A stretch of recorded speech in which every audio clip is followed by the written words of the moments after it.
A family of farmers is under threat of attack from a giant green slug. Hecazoldoria is an island country formerly known as Japan.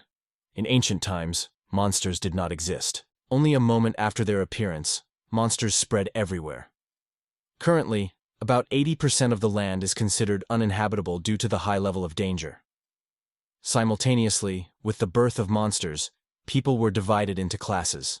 From the moment of birth, they are attached to the individual and help him or her to successfully manage their lives. People are divided into classes: warriors, fighters, clerics, robbers, and traders. Wizards are considered gifted.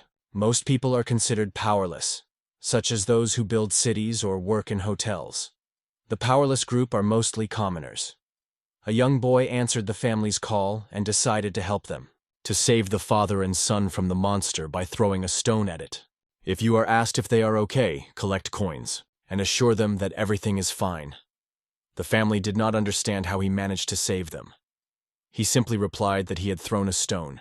The boy picked up a bag with 100 bronze coins that the slug had left behind. He was sure it was their property. "We got 100 bronze coins for defeating the slug. That's great." He shook his head, thinking that the peasant could not have defeated the green slug, even if the rescuer had offered him sweets and toys. He decided to return to the city. The boy asked him at the last moment if he was a hero, to which he calmly replied that he was not. His name was Kagami Kuji. He was a level 999 peasant. A peasant is the weakest class. The guy was thinking about having a lunch with meat. A wave of outraged people rose in the city. They couldn't understand why they had to seek support from the strong to survive, why the monsters hadn't disappeared yet, and why their children had to take up swords. After the Exodus, everything happened because of the monsters.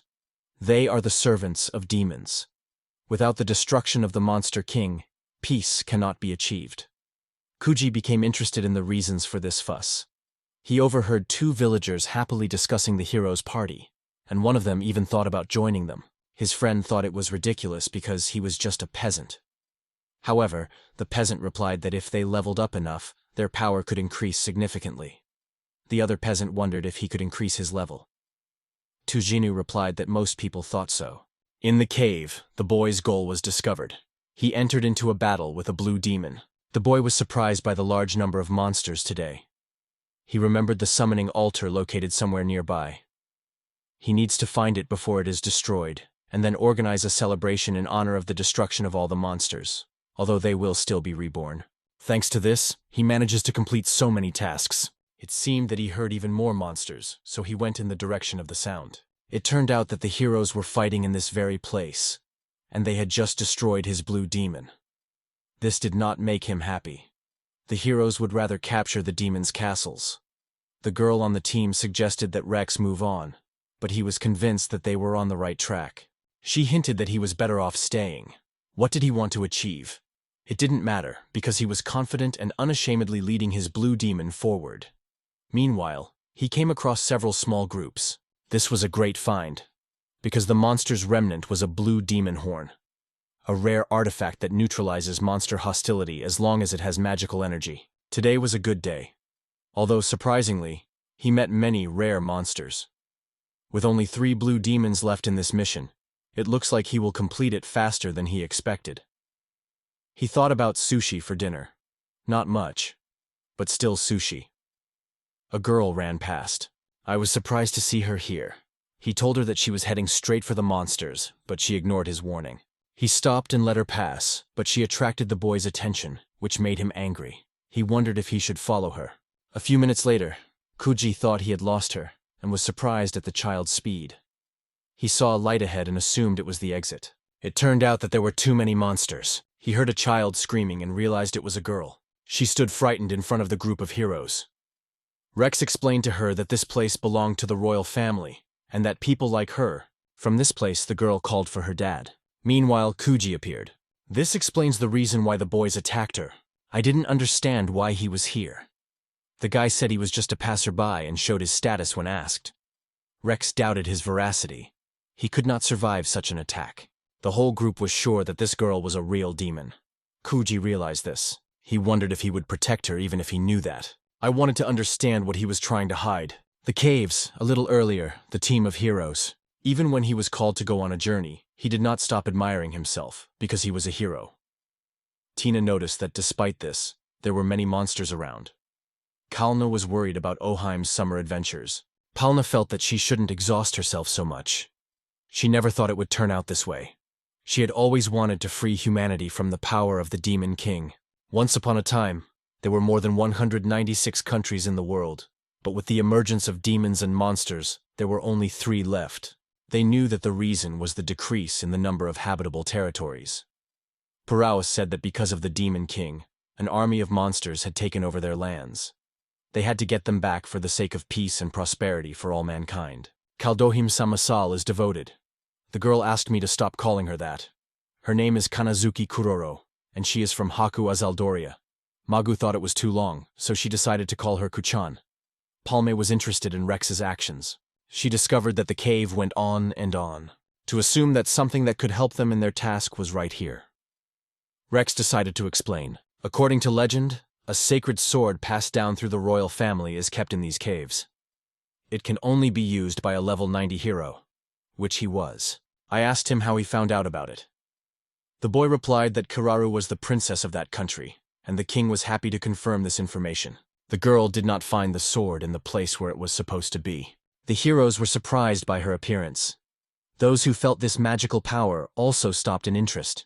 The girl, convinced that it was undoubtedly a demon. The king did not find the sacred sword and decided that it had been stolen by her, the demon.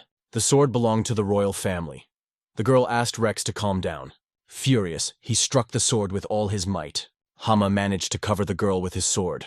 Rex wanted to know why they were attacking her. I wanted to know who the man was. The man introduced himself as a simple traveling peasant. He did not believe him and asked to see his documents. I was convinced that he was indeed a peasant. It was hard to believe that he was unharmed. However, the girl turned out to be a demon. Was he protecting her on purpose? She asked him what they were going to steal. He decided to lie and admitted that the girl was not a demon. She was his younger sister. They thought it was suspicious that she was born with horns. He lied and said that he had made them himself. These are accessories that are attached directly to the head. He told them that it was hard for them to believe. He tried to prove that they were made from the horn of a blue demon. Helena concluded that this explained the magical power. Guy hammered it into a nearby object. Helena realized that it was the legendary throne chair that sealed the holy sword. It was not some cheap artifact that he could break with brute force. He answered that it was not difficult. Kira Rua asked him if he really thought that such a ridiculous explanation could fool anyone, but admitted that it was a bit funny. If he was trying to explain it that way, then so be it. The princess was pleased with his description of the app, but decided not to discuss the matter further. Rex added that the sacred sword was a different matter. He wondered what his sister was doing in that room. He accidentally tripped at the exact moment the sacred sword disappeared. It seemed like a coincidence. He admitted that it was indeed just a coincidence. So what's all the fuss about this sacred sword? Brox claimed that he was the one chosen by the sword to be the hero. There is only one person who can wield this sacred sword. He realized that it was his fault. Speaking of the sword, he had recently found it and sold it. He screamed in horror, thinking it was a lie. Only a hero could possess the sacred sword of the royal family. It was impossible for a simple peasant to take it. Kuji admitted that it was difficult, but he did not take the sword. He carried the throne. The boy decided to prove it and lifted it. He told them that it was possible. Excitedly, he asked about his level. Kuji told him. The hero was surprised. It couldn't be. The only way to increase your level is to defeat a monster whose level is higher than yours. You never hear of a villager whose level is higher than 30. It makes no sense for them to go to the battlefield to level up. It's too risky to try to surpass the limitations of your class roll. It was said that the highest peak was reached by a legendary hero with level 250 of the 3rd degree. So how could a simple peasant surpass such heights? Maybe it was because he fought monsters every day? Who do you think it could be? Puji answered that it was the same with him, and suggested that he probably won in a similar way. Rex didn't believe him, because if it was a matter of numbers, he had beaten them the most, even during voluntary training. Finally, I got angry and asked him to shut up. He did not care. This is life. He would have to accept it. He was about to leave with the girl when Rick stopped him. He was surprised, because with all this power, what was he doing with it? Maybe he should try to defeat the Demon King. He wanted a normal life and the opportunity to earn money. He thought that the Demon King should be left to the heroes. Rex was outraged to hear this. He assumed that he had no idea how the world works. The hero did not understand what he was trying to achieve. He remembered that the sacred sword belonged to the royal family. Kuji asked why he was in the dungeon. The hero apologized for it and suggested that he forget about the incident. The royal family invited him to join their team to fight the Demon King together. He refused, which surprised her. She wondered if he had ever considered doing something that no one else had dared to do. He admitted that he hadn't thought about it before. All he needed to do was return the sacred sword to them. He would help them in their search, and they, in turn, would end their mission. She still marveled at his indifference to fame and fortune. He did not want to save thousands of suffering people, although he would not have given up his wealth. He was ready to help the poor, but fame did not attract him. The girl thought that he should have stopped there, but this was not enough for him. After defeating the demon, she was to become his wife. Her statement deeply affected Rex, because Pujindo realized that other people were more important to him than his own well-being. Rex still rejected her proposal. She wanted to know why. Tommy does not think that defeating the Demon King is a great achievement. That's why he doesn't want to fight or help. These are his own feelings, so he shouldn't worry too much about it.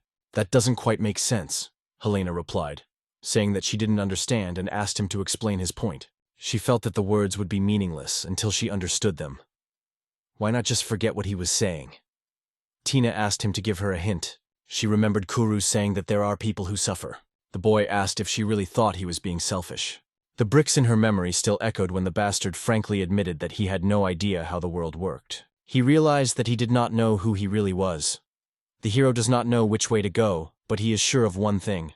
He must become stronger than this peasant. When he went outside, he noticed that it was already dark. He sneezed. The coolness was working better. She said she was looking for him and tried to tell him something. And then suddenly she asked you to marry her. His parents didn't like the fact that Kuji still wanted to fight monsters. If he was a peasant, he should behave like one and work. The boy tried to calm his father down by explaining that he could throw stones from a distance. The little peasant never ceases to amaze. He managed to increase his level, although it is hard to imagine. Monster hunting turned out to be much more profitable than agriculture. It is believed that ordinary villagers, such as tailors, farmers, servants, or bakers, are not capable of fighting monsters. But Kuji, as a boy, began to defeat them, and it was incredibly lucky. Kuji did not know that defeating monsters could bring money. This income was incredible compared to the meager earnings of the villagers. He couldn't refuse such wealth, but suddenly he had doubts. Why does money pour out of monsters? The girl believed that he was the one she was looking for. She wanted to marry him. She could not understand what this child was carrying with him. And, in general, why does a demon like her need a sacred sword? The girl answered that it was her father. She was sick. She had heard rumors about a hero who had gone on a journey. She was afraid that he would kill her father if the sacred sword fell into his hands. She was surprised that the hero could use the sacred sword to defeat her father, who had become a demon king. She realized that he did not look like a demon king, although in some ways he resembles him. Hearing this, she was shocked. She was so apologetic that she didn't even try to hide her feelings. It was the first time the boy learned that the old man had a daughter. The girl thought he knew her father, so he didn't want to fight with him. He says it was only a matter of time. At this point, we cut away. The child asked if he knew the reason. She suggested that it was because monsters are born from demon horns. She knows all about demon horns, but does she really think that being born a demon is automatically her fault? She is no different from humans. The girl agrees. She wants to know if it is possible for demons and humans to coexist peacefully. I realized why this child decided to get married. I decided to be frank. The child thought it was impossible. If demons do nothing, monsters will still attack people, and people will continue to hate them. When the demons stop attacking, they will start cursing people. If you ignore the fact that monsters were created by demons, many people realize that demons are not that different from humans. To make the girl believe it, I had to explain the complex structure of this world. She did not understand what this meant, or what the man really knew. The child asked why they did not want to destroy demons. He explained that it was because he was a fool. This reason surprised her. The boy finally decided to break through her wall and asked how much longer she was going to follow him. She told him that only in this town could she buy medicine for her father. He realized that she had come for them. He came to the conclusion that she had no money. I wanted to know why she did not feel hatred towards people. She thought it was not worth it, because hate would not change anything. I had never heard demons talk like that before. The boy began to doubt that she was really a little demoness. The girl thinks he is an extraordinary person. Her father also told her that there is hope for such people. Pooja agreed, but recognized that they were in the minority.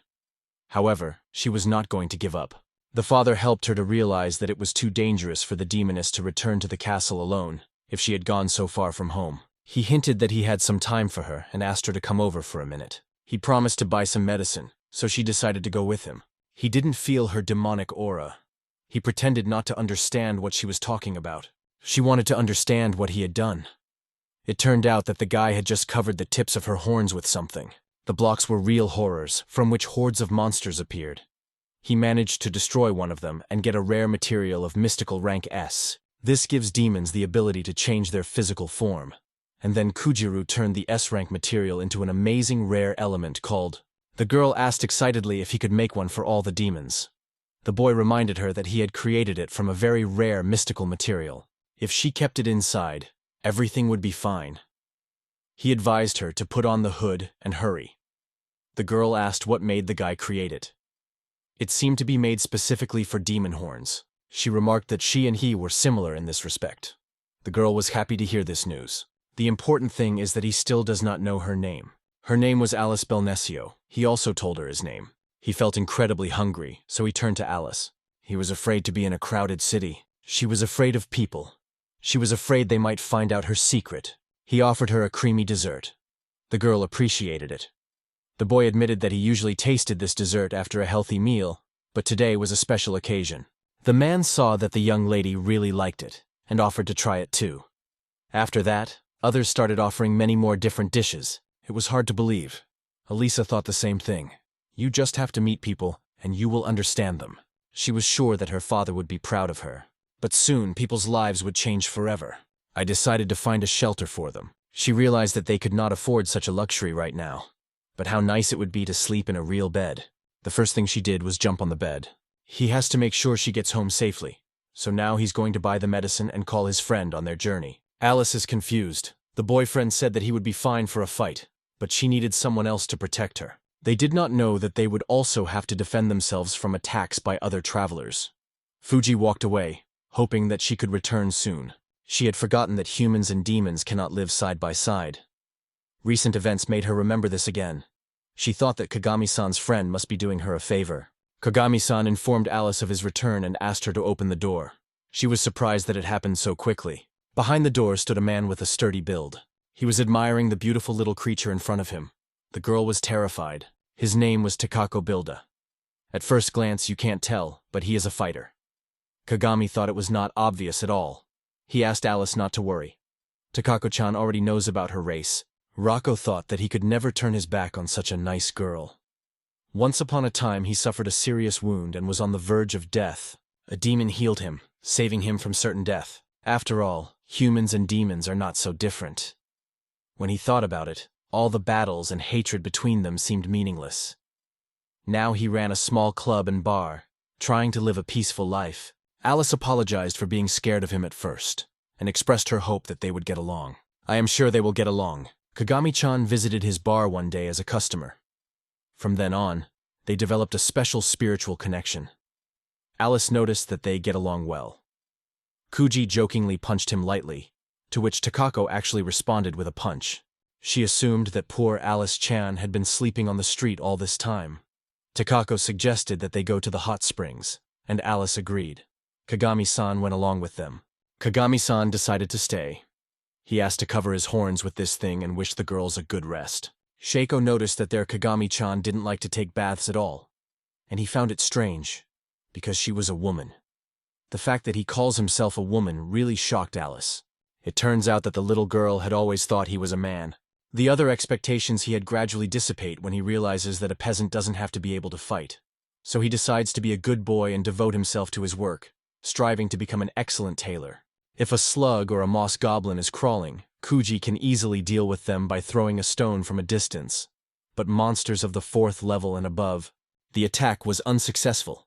Fortunately, he was saved by a mighty warrior. Peasants are really the weakest. He turned to God, thinking that it was really unfair. After all, God could have let them choose their own fate. At that moment the cart suddenly stopped. He called out to his father. The man turned to him. Finding himself one step away from death, he ordered his son to run. Recalling this with horror, he tried to calm himself with the thought that everything was already in the past. Kuji turned his gaze to the sky. It became obvious to him that Alice was extremely pale.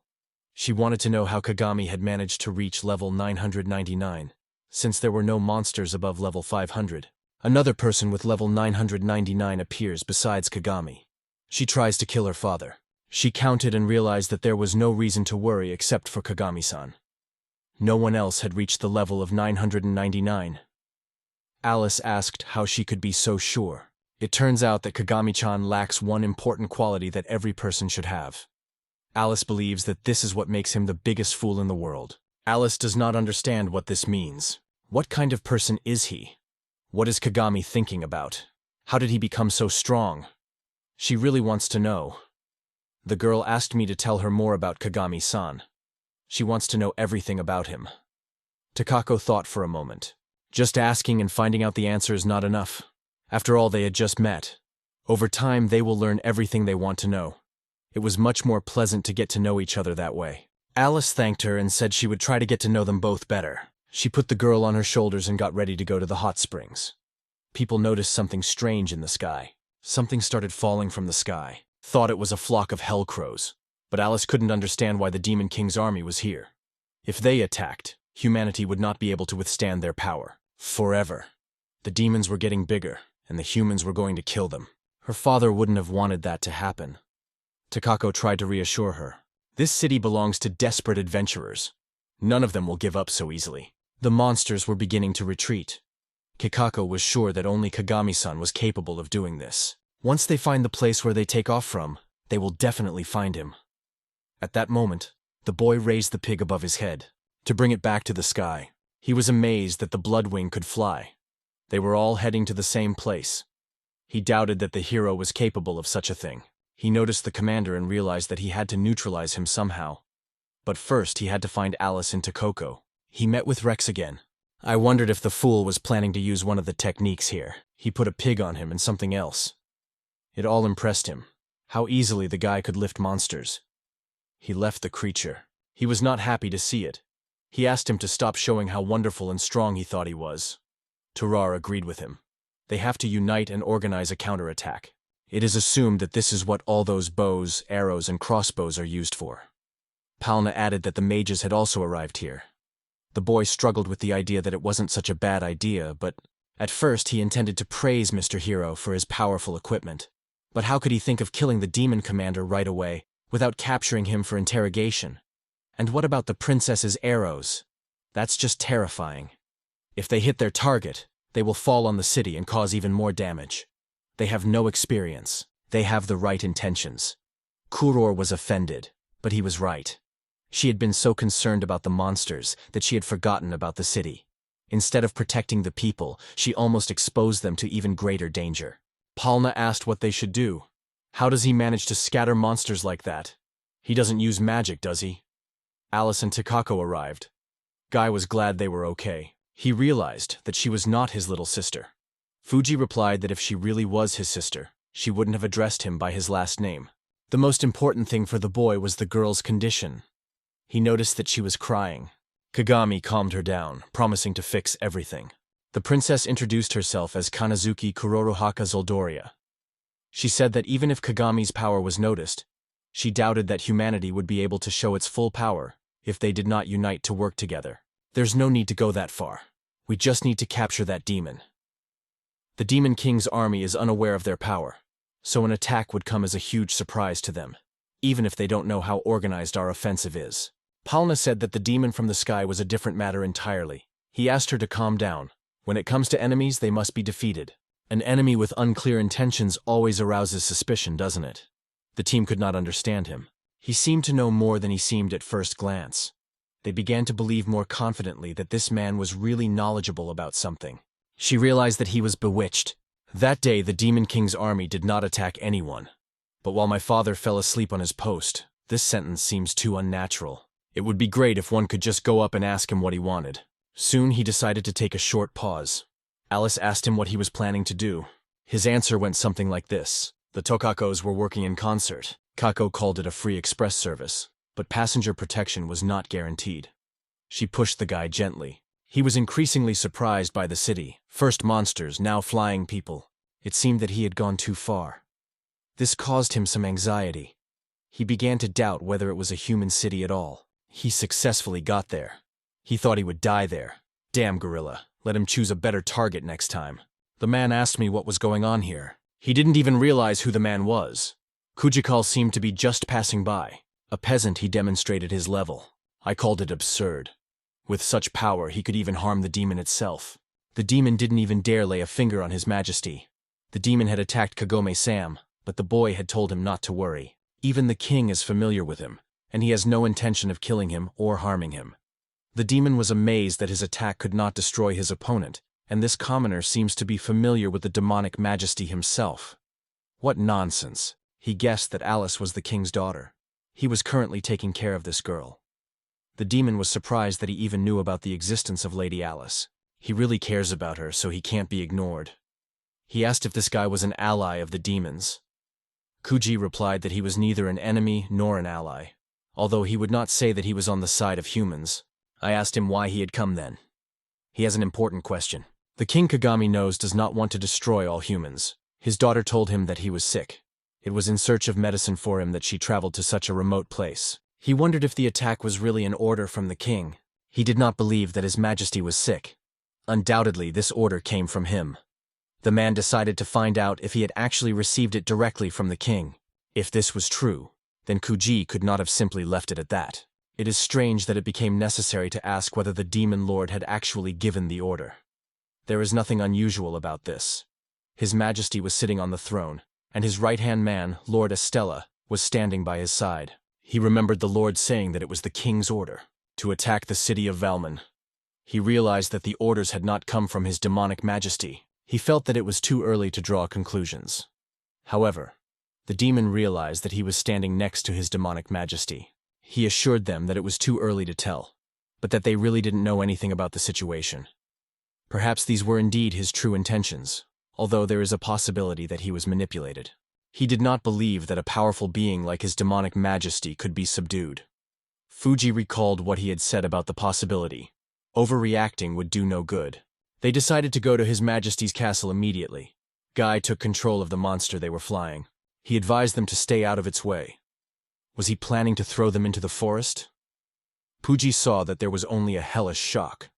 The demon asked him what he was going to do next. He decided to deal with the whole pack of hellish creatures at once. It seemed that he was lucky today. The demon did not realize what thoughts were swarming through his mind. Concerned about his demonic majesty's illness, that's how he behaves. Why is he disturbing him?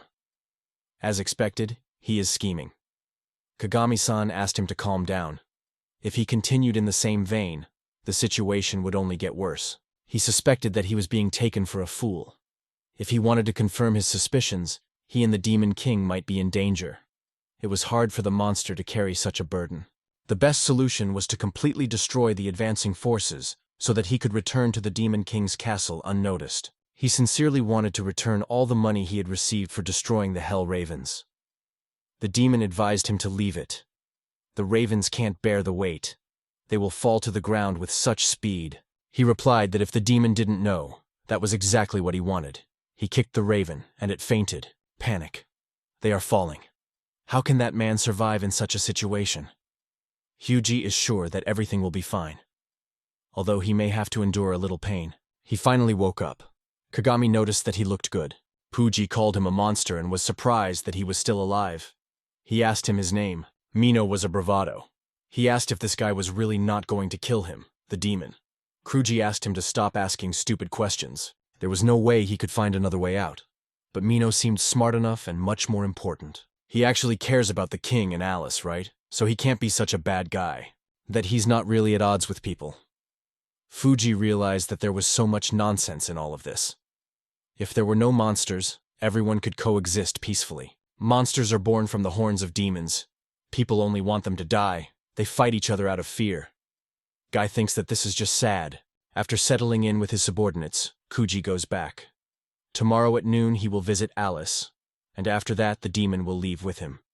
Nino wonders why an unreasonable person would take such a risk. He is surprised that the demon really cares about him, but he denies it. He just can't believe that Koji would go that far. He thinks it's impossible for a demon to care. Kuji also wants to check on the Demon King's condition. He will allow Mino to stay with them to keep them company while Lady Alice is safe. He noticed that Mino is a really nice person. Alice will certainly be pleased. They will meet again tomorrow. The demon wondered about the peasant's poise. It doesn't make sense, does it? It looks like he won't be able to move for a while, but he's alive, just like that fool. Just a peasant passing by. For now, the demon will keep an eye on him. To understand and coexist with people? This is not solved by fighting. Is it possible to achieve peace? Minos realized that this was not a topic for fantasy. He hoped that Lady Alice was safe. At that moment, a woman named Kuji Yand noticed the girl's smile slightly. She was grateful to Kagami-san for his sincere conversation with Mino. She had earlier called him balanced in his thoughts.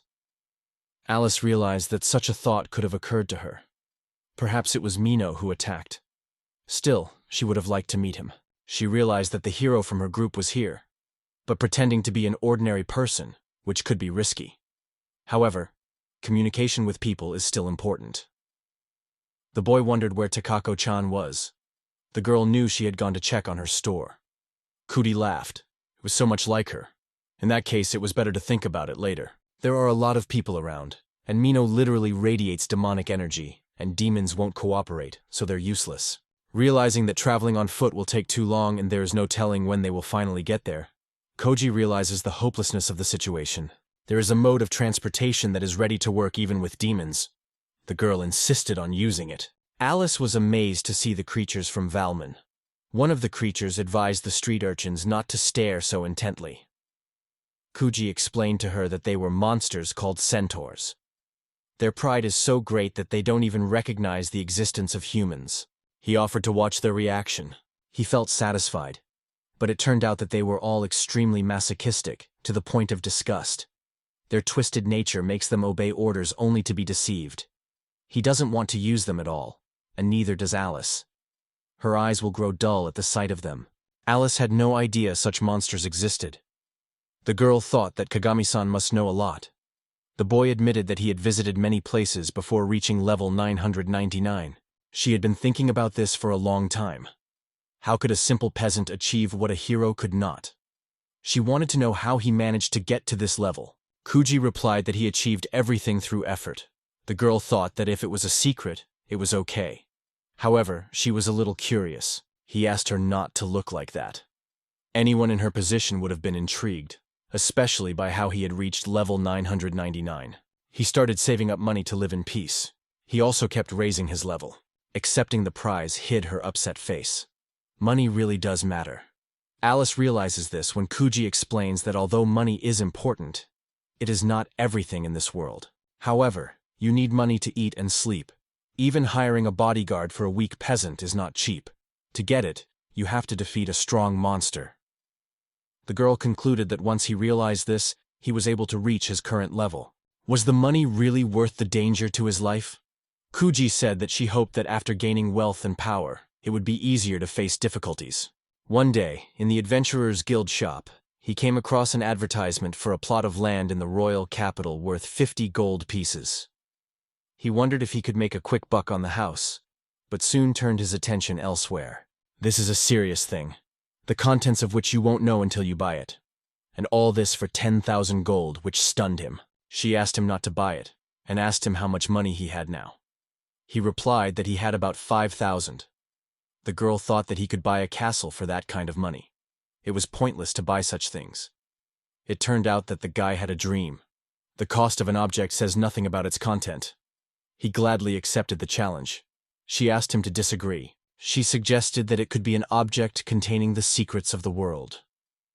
Alice realized that she could not stop him, and could not even determine whether Kagami-san was really serious. He was not going to give her a simple explanation. She thought it was something that could not be explained. The guy admitted that at first everything was based on money, and he wanted Alice to tell him about it. He realized that money is a really mysterious thing. Money that falls out of monsters plays an important role in people's lives. The girl did not understand why he was asking. Hadn't it always been like that? The boys were called. Chan looked around for them. He offered to continue the conversation next time. Alice had to meet this Mingo, and Takako guessed that they were talking about him. The girl decided not to rush him, and the woman found it pleasant. She wanted to know how long she and Kagami-sam would be together. Nino was glad to see Alice unharmed on the outskirts of Valmont. To have made it this far alone was impressive. Although his mission was to protect her, he still attacked the town where Alice-sama was. The girl asked him not to worry about it. He went back to the city and made sure that Kuji wasn't lying. He had to thank the brave man who had protected Alice-sama. Suddenly he was noticed by Takako-kun, who called him handsome, which suddenly scared him. I didn't think Tukako-san was frightening. She even accepts demons. Then Mino apologized and introduced himself. Tukako, a bold gentleman, didn't really like her. The boys confirmed that she was a woman. Her name is Tukako Bilda. She is happy to meet him. The demon sincerely apologizes. He thought that since Mino radiates demonic energy, he should be kept out of sight. He assumes that he will have to leave. Mino turns to Alice-sama. He had been thinking for some time that he could not feel the girl's demonic power. She explained that it was because of this cloth she had received from Kagami-sama. Thanks to it, she was even able to get to the city of Valmont. Fuji even bought her a ribbon. Nino was surprised to hear this. He told her that they were extremely rare, so he could only make one. Veno realized that he didn't really hate these demons. A portal appeared nearby, and the hero Rex came out of it. Finally, it became clear what Kuji really is. However, not everyone was happy about this discovery. Some members of the group began to suspect something was wrong. After all, traveling with demons is a risky business, so the claim that she was his sister seemed implausible. The merchants were ready to go. The boy was surprised as they appeared one after another. He was convinced that his journey would end here. Kuji asked why everyone was suddenly gathered together. The princess explained that it was so that no one could escape. Kuji replied that in that case, he would get 0 points this time. There was no point in fighting an invincible opponent. About the tactics of surrounding Rex. The hero replied that it doesn't work on scoundrels like him anyway. Then Kuji suggested that he finally surrender. Rex believed that if the hero surrendered, then the villains. The protagonist noticed that he was inexperienced and reckless, but undoubtedly brave. It would be bad if the hero died. The boy was a monster. But this did not bother him. On the contrary, he asked to be left alone and get back to the task at hand, destroying the Demon King. They realized that the Demon King's subordinates were right in front of them. There were many casualties from yesterday's attack. There was no doubt that the attacker would not be allowed to escape. They realized that it was only fair. They don't deny that Mino wreaked havoc in the city. If he was thinking about whether to apologize for it, the demon didn't see the point. The demons were continuously humiliated because of the attack that happened yesterday. A simple apology is not enough. Demons that threaten people's lives are considered evil. Anyone who helps them is just as evil. This thought made Kuji angry, and the boy asked if he thought his fake sister was evil. He may think he knows demons, but the daughter of the Demon King, which amazed him. They bumped into each other all the time but never noticed it. Perhaps this is because they never saw her as the embodiment of absolute evil. Because monsters are born from the horns of demons, they pose a threat to humans. However, apart from this harm, demons are no different from ordinary people. That is why he allowed his demon friends to die. So the one who attacked the city is no doubt a criminal. They were surprised by his confession. I am sorry. He reminded them that he was only following orders. However, according to Alice, the Demon King was not all right. They did not understand what he meant. Kuji admitted that he had already met with the Demon King. They don't see him as someone who wants to destroy humanity, so they don't think the attack was the Demon King's initiative, even though he looked terrifying. He wants to check it out personally. He kept joking around. I would never have believed such a thing in my life. Kuji did meet the Demon King. The hero wondered if anyone thought he had come to destroy humanity. On what does he base his false assumptions? Furo is going to give in to him. Demons have always been the main enemies of humanity. Asked them if the Demon King's army had ever attacked humans. They admitted that they had never. Humans killed all the demons they could find, but the Demon King had never attacked them. Even if there was a 1 in a million chance that this guy was telling the truth, why fight if the Demon King wasn't really the enemy? Palna was still sure that the Demon King was their enemy. They all needed to get a grip on themselves and attack their opponents. Yesterday he was attacked by demons, and that is an indisputable fact. There is a possibility that the demons could have brainwashed him. We should not blindly believe their words.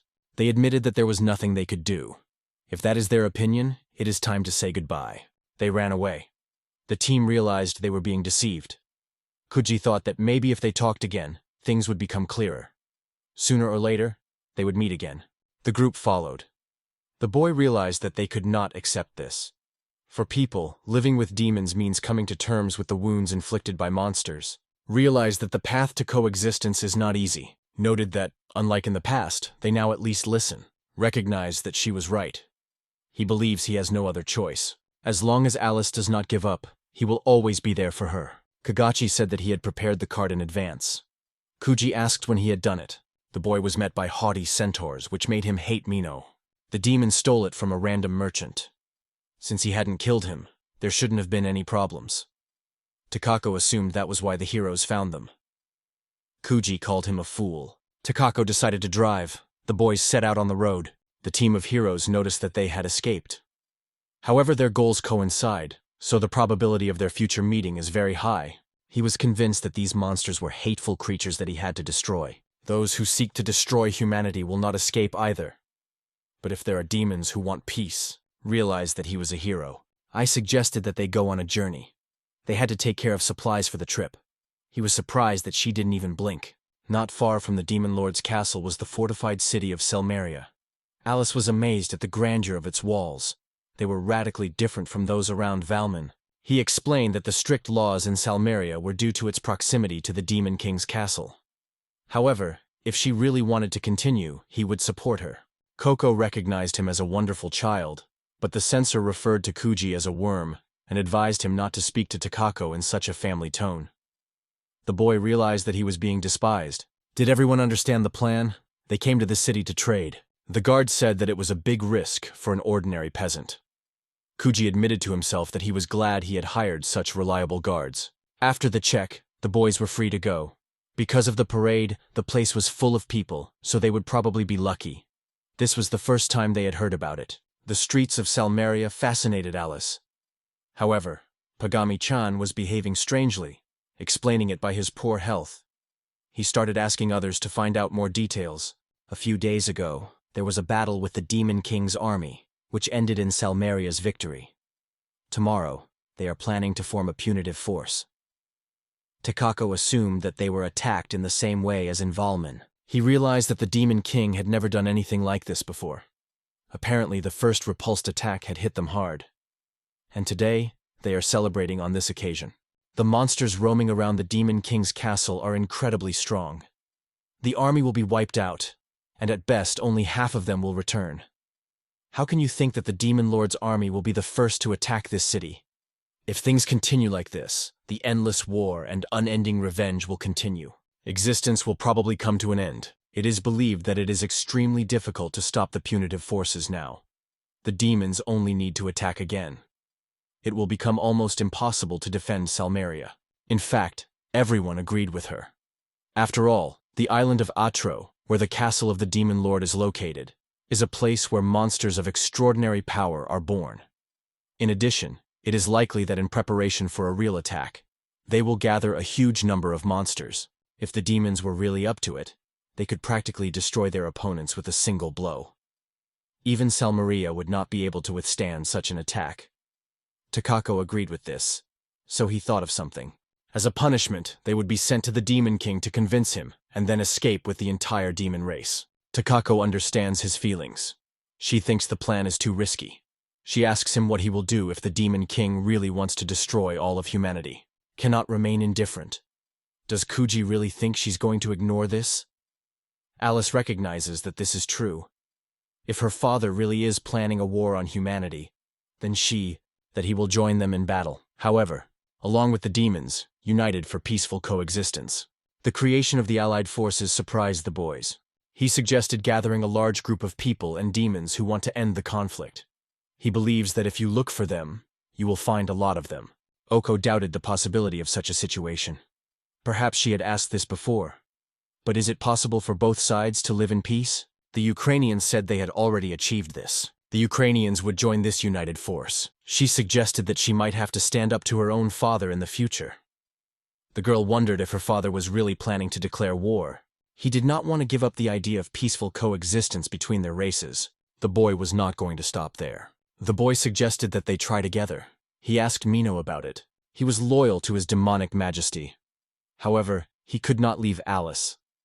Looking out of the car, he said that he could not help but stay by her side. Kuji reminded him that it was forbidden to get out of the car.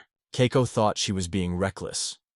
She decided to join this merry company. In this case, Kuji offered to become friends. The centaurs also decided to accompany them, no matter what. Now it's time to show them gratitude. Kikako decided to go to the Demon Lord's castle.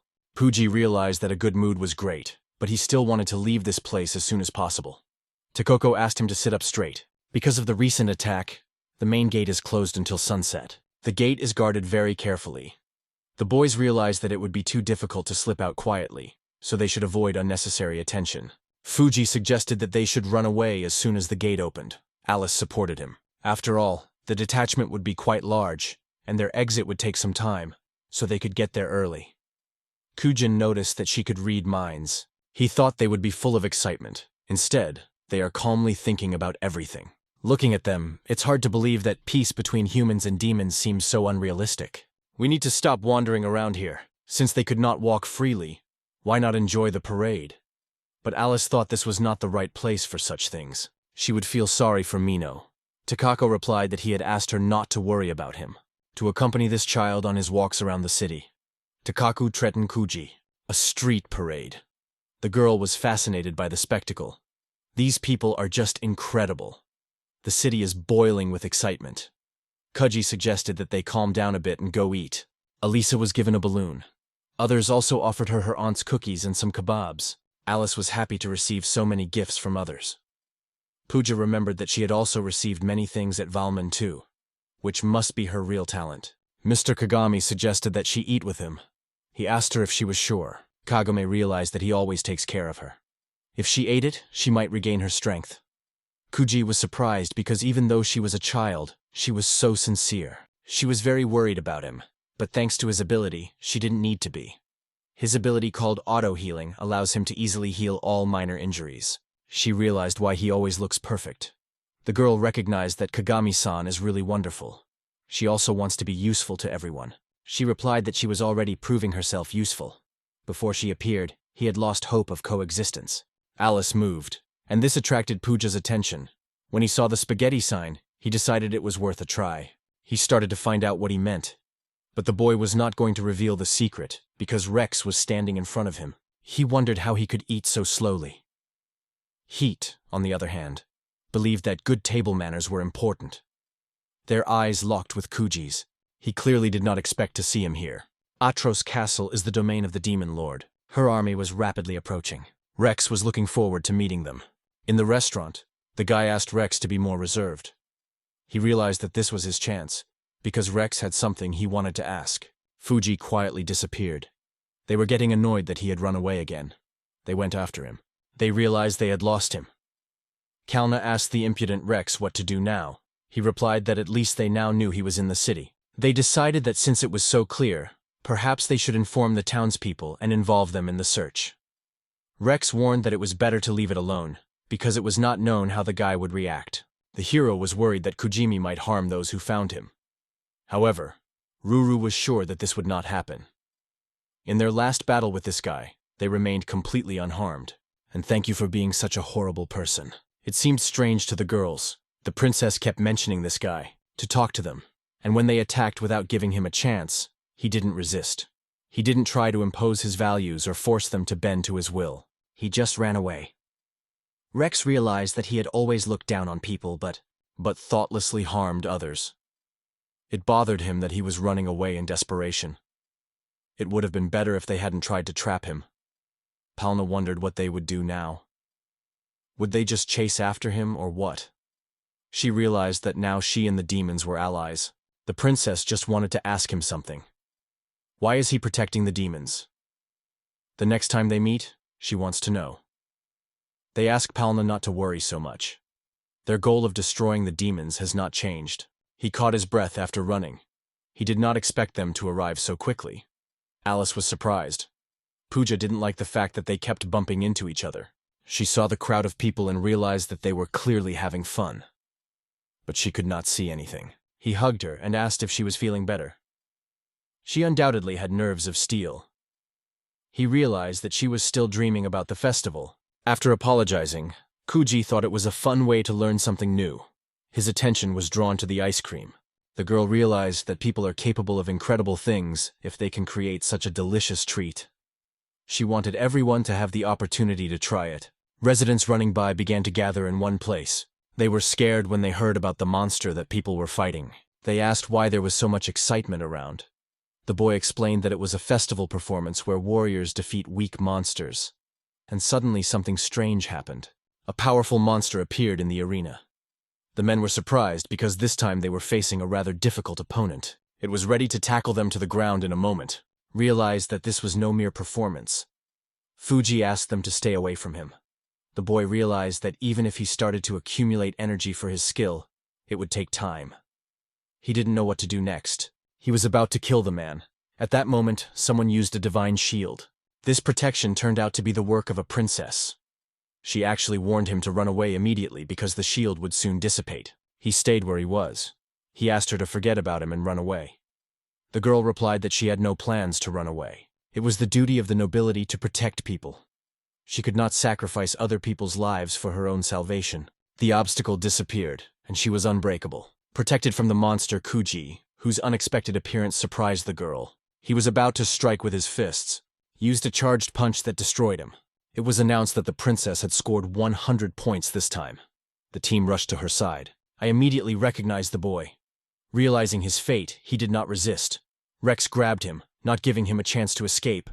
The hero asked how he managed to defeat him. Rex explained that this monster was really strong, but he used a sweeping punch. He was surprised that an ordinary technique helped to defeat the creature. Kuji realized that it was the only skill he could use so quickly. He had many topics to discuss with him. He didn't mind, but first he had to make sure there were no other monsters nearby.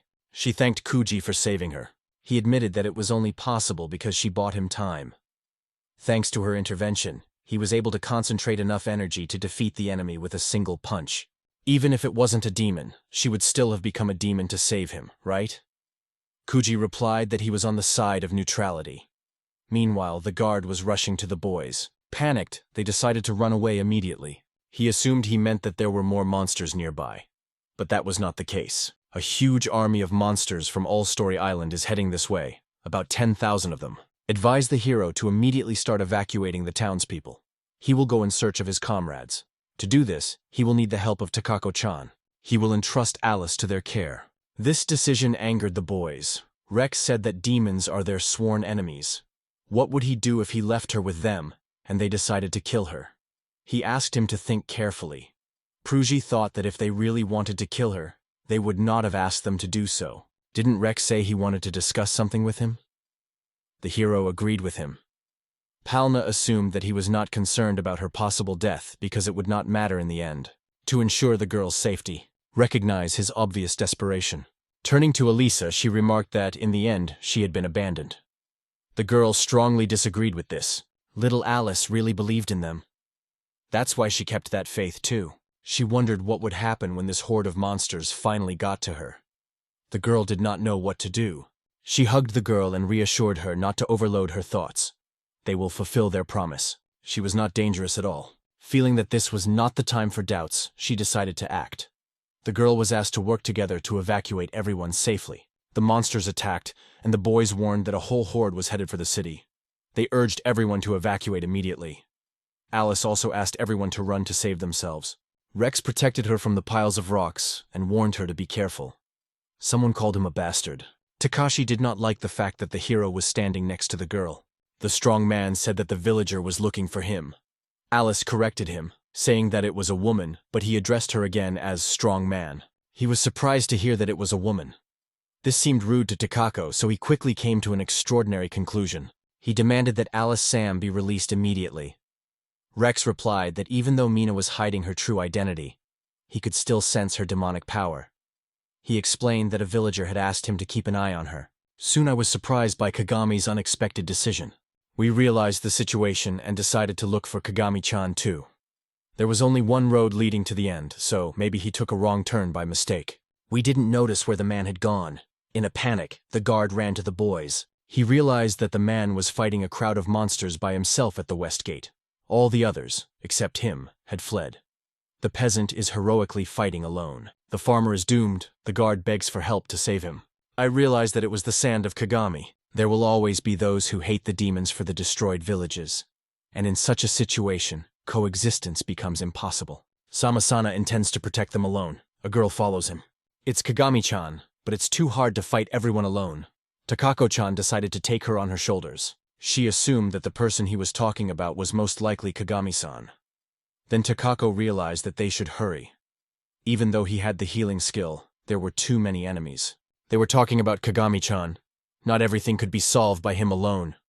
Only a fool would do that. Besides, they were annoyed that Kuji decided to take over everything. They were surprised that he was going to go and help them too. He couldn't just ignore it. And especially interesting is why this commoner decided to act like this without support. Most likely, he didn't want others to suffer because of it, neither humans nor demons. To do so is to invite death. Even if there is a 1% chance of success, Kuji will never give up. However, it is important to distinguish courage from recklessness. For Kagami-chan, this is important when it comes to those he cares about. Fear for his life simply does not exist. Rex wanted to say that he was ready for anything. Go interrupted him, saying that it wasn't about being ready. Mino stopped abruptly. One of the guys was surrounded by numerous corpses of monsters. I couldn't understand how this was even possible. How could a commoner be like this? The girl was worried about Kagome-san. Kushi immediately fought the monster he had just defeated again. What? Another group is coming. They're chasing Kuji. The 999 villagers were like demons. He fought against 10,000 monsters. The boys thought it was incredible. Rex couldn't understand why he took such a risk. Takaso decided to tell them. When Kuji was a child, a monster killed his father in front of his eyes. Sadness and disappointment. Kuji could not forgive himself for his own weakness in a world that made not only ordinary people defenseless, but also creatures, demons, and even himself. He cursed them all. Kagami-chan sought to become strong by destroying monsters. Mei-chan defeated the monsters by throwing stones from afar. But you can only kill level 4 creatures up to a certain point. No matter how many enemies she defeated, her experience did not increase. The situation did not change, because he simply ran away and destroyed monsters from afar. In the end, he remained shackled by his own weakness. We stopped fighting at a safe distance and desperately challenged them face to face. It was suicide for the peasant, but he wanted to test himself. He wanted to find out whether he should give up revenge for his father and move on with his life, or if he was still weak, to see if life was worth living, to realize that these goblins are really strong. Or maybe it's the villagers who are so weak. He was surprised to find that his previously unchanged level had finally risen from 4th to 5th, and then Kagami-chan realized how the mechanics of this world work. When someone defeats an enemy under extremely unfavorable conditions, even if they are on the same level, the amount of experience gained increases in proportion to the difference in strength. The weaker the equipment and combat skills are relative to the enemy, the more experience you can gain. Experience is a double-edged sword, and you have to risk your life to get it. It is the only advantage that the peasants have. He wondered if the peasants would die by becoming stronger. He is fine with that. The level of strength of the goat's life. The monsters and demons who gave them life will be destroyed, every single one of them. Following his words, he threw himself into dangerous battles again and again, risking his own life. The death of his father left a deep hatred in Kuji's soul.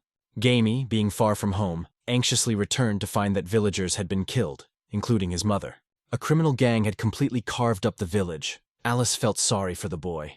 Marco came to the conclusion that his father was killed by monsters and his mother by humans. He realized why he had decided to stay on the neutral side.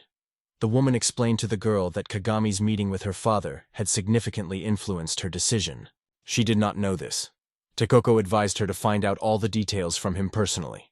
It was pointed out that this young man's death should not be allowed to happen, and Tukaku agreed. Tukaku said she would do her best too. Those monsters wouldn't need to fight demons. If they hadn't existed, everyone could have lived in peace. And then my father and mother wouldn't have died. It was the world itself, but Kuji would never forgive him. The monster was preparing to attack. He was not going to give up so easily. He realized that he would not be able to use this skill in time. It's a pity, but at least he managed to reduce their number a bit. This will boost the morale of the Salmarian adventurers, and the city will remain unscathed. The chance for coexistence will be preserved. It sounds horrible to him. Suddenly they were struck by a blow. A blow from the princess, who would have been worried if Kujisa had suddenly died because of them. I hadn't expected her to do that. She cast another spell, joined the battle as well. And damn it, he can't run away and leave the battle to an ordinary person. They thought they had come here to die. Kakao Ko-chan decided to teach them a lesson. She told the boy that she had come to save him. They thought they were just signing their own death warrant. In fact, the only one who was going to die was him. Nino decided that he would also take on this burden. He was surprised that he was also here. After all, he was a demon too. Nino asked if Kagami was planning to die in vain too. She knew he was scarred and wanted to heal him. Helen promised that this time she would make him explain everything properly. Even she is here. They came to save him, and now they'll join forces to fight together, if they really wanted to die. The princess replied that they would not die and would not let him die. Kuji realized that he was no longer alone.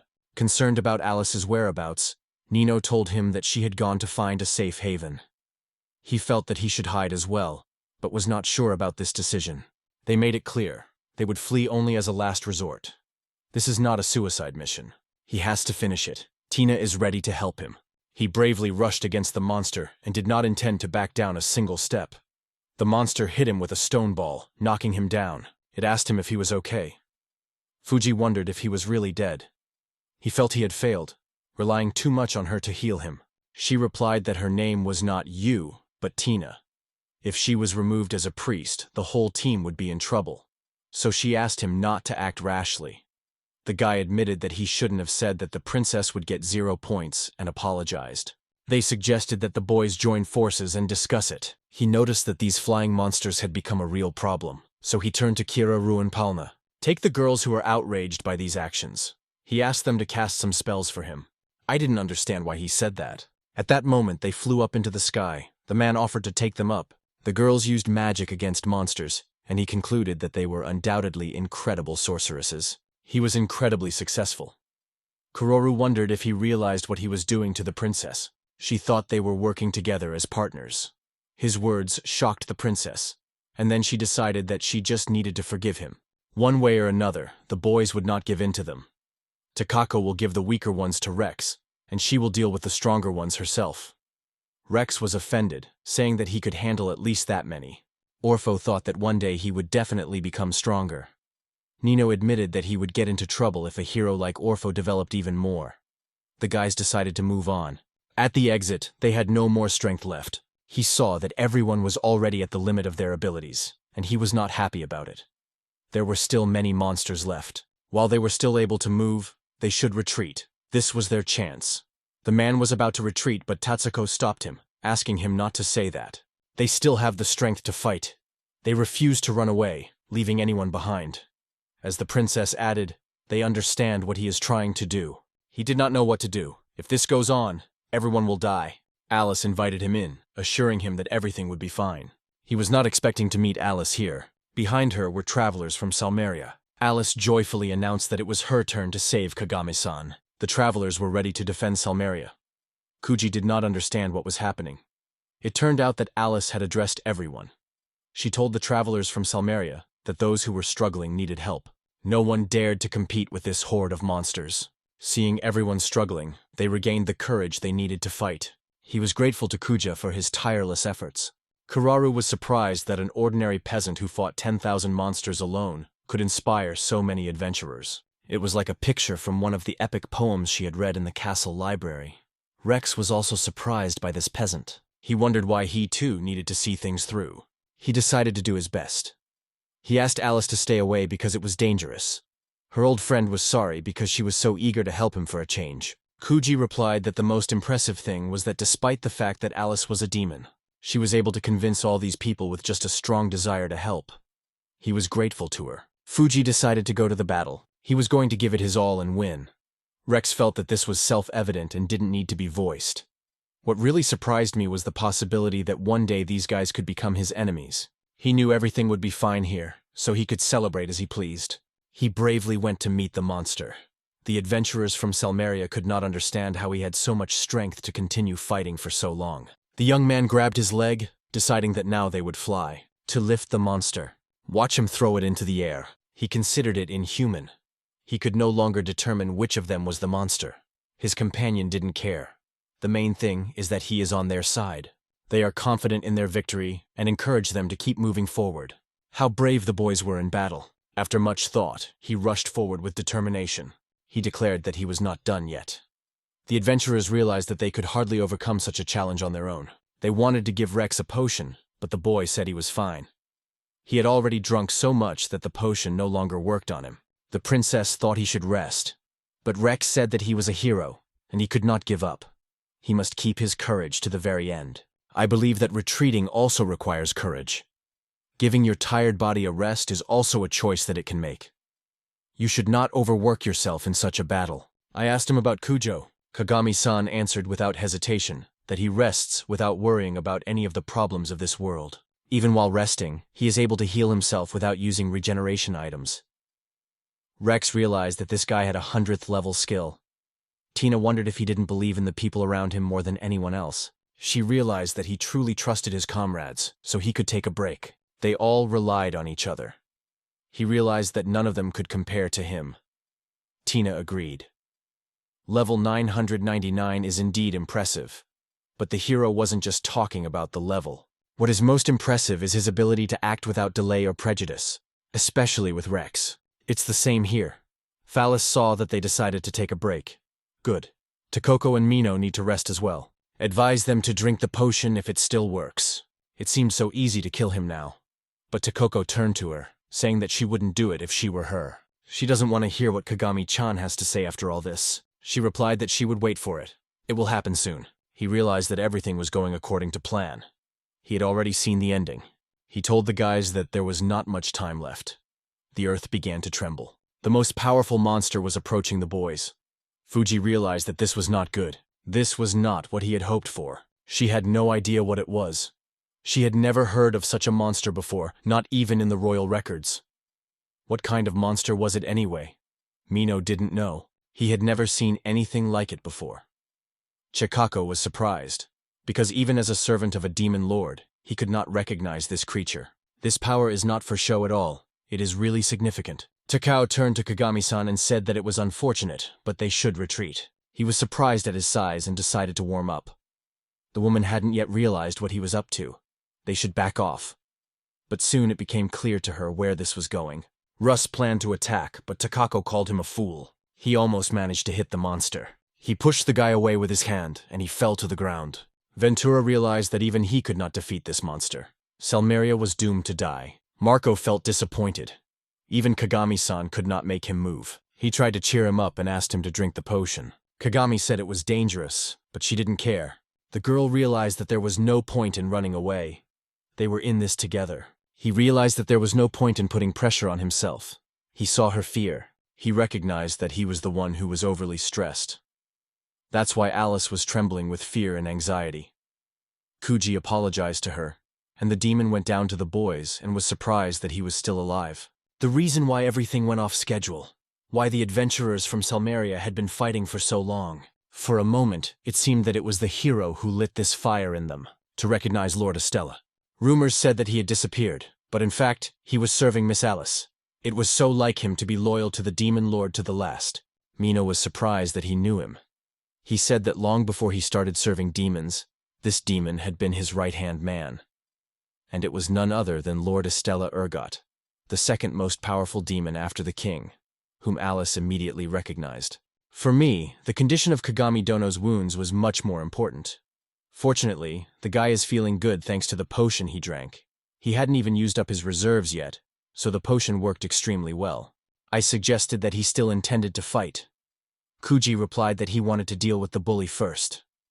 But if he wanted to interfere, he was ready to fight him. You don't mind, do you? He could just sit on the sidelines. The gentleman allowed him to do whatever he wanted. He returns to Estella, telling her that Kagami Dono is not an ordinary person. Although he is a commoner, he has reached the level of 999. It didn't surprise me. Reaching that level is unprecedented, but he remains a commoner. He doesn't understand why someone would support a person like him so loyally. A commoner does not deserve such honor. I did not understand what he meant. That he was still just a commoner. Estella explained that commoners usually have low characteristics. Level 999 compared to other classes like heroes or mages. A peasant is so weak that it's not even worth mentioning. Mino replied that it's not just levels that matter, but also skills. The owner asked if he knew of any skills other than self-healing that he might have, because even mastering that ability is a miracle. He is the only example of a villager who aspires to reach the 100th level or higher. Due to his unique specialization, he can level up much faster than others. However, he is definitely someone who seemed to have the ability to throw things with just a flick of his fingers. Takako wondered how this demon could know so much. She added that even if she forgot about skills, the difference in their characteristics was undeniable. Not even a level 999 peasant could defeat this opponent. That man was coming back. Level 999 was the limit of development for a peasant, even with numerous unique skills. But Pudi doubted whether this was true. Undoubtedly, he had managed to significantly reduce the damage he had taken. He knew that even the peasant's health and mana were lower than a mage's, but his stamina was impressive. Could it be due to a special skill? His perseverance is admirable. However, this is only due to the skill. The master advised him to surrender while he was still alive. Kuji realized that he could not kill everyone. He replied that his only goal was to destroy Salaria. The Lord will not spare him and will kill him if he gets in the way. He is determined to destroy this insignificant town. Their lives have no value to him. Alice approached Estella. Alice told him to stop. Her father would never have wasted something like this. She talks to him again. He realizes that neither she nor the Demon Lord would have wanted this. As they pointed to the monster, they wondered if the Demon Lord would say the same thing if asked now. The boys could hardly believe it. It is quite problematic, but gradually we are adding a drug to weaken this enormous power. Finally, we managed to use our strength to bend him to our will. Nino is sure the Demon Lord did not want this battle. The Demon Lord replied that it was he who wanted this battle. Inside this huge creature was the Demon Lord. Estella pointed out that he did not want this war, but he wanted it. Alice did not understand why. Kuji asked the young man in black armor if he was evil after all. He replied that he was called the Messiah. It is a weapon of mass destruction that can only be controlled by his demonic majesty. It was created in ancient times with the sole purpose of destroying humanity. He hoped they would ignore it because it had nothing to do with the will of the Demon Lord himself, but he was forcing him to do it anyway. Estella agreed with him.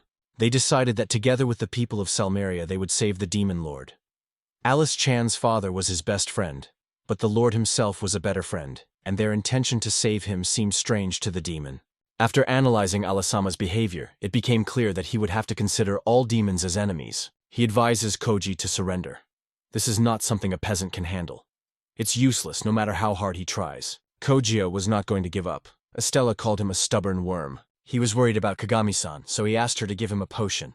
It was strange to this demon that this peasant was still standing. He was going to try again. His abilities kept impressing Estella. He threw his weapon right at the monster.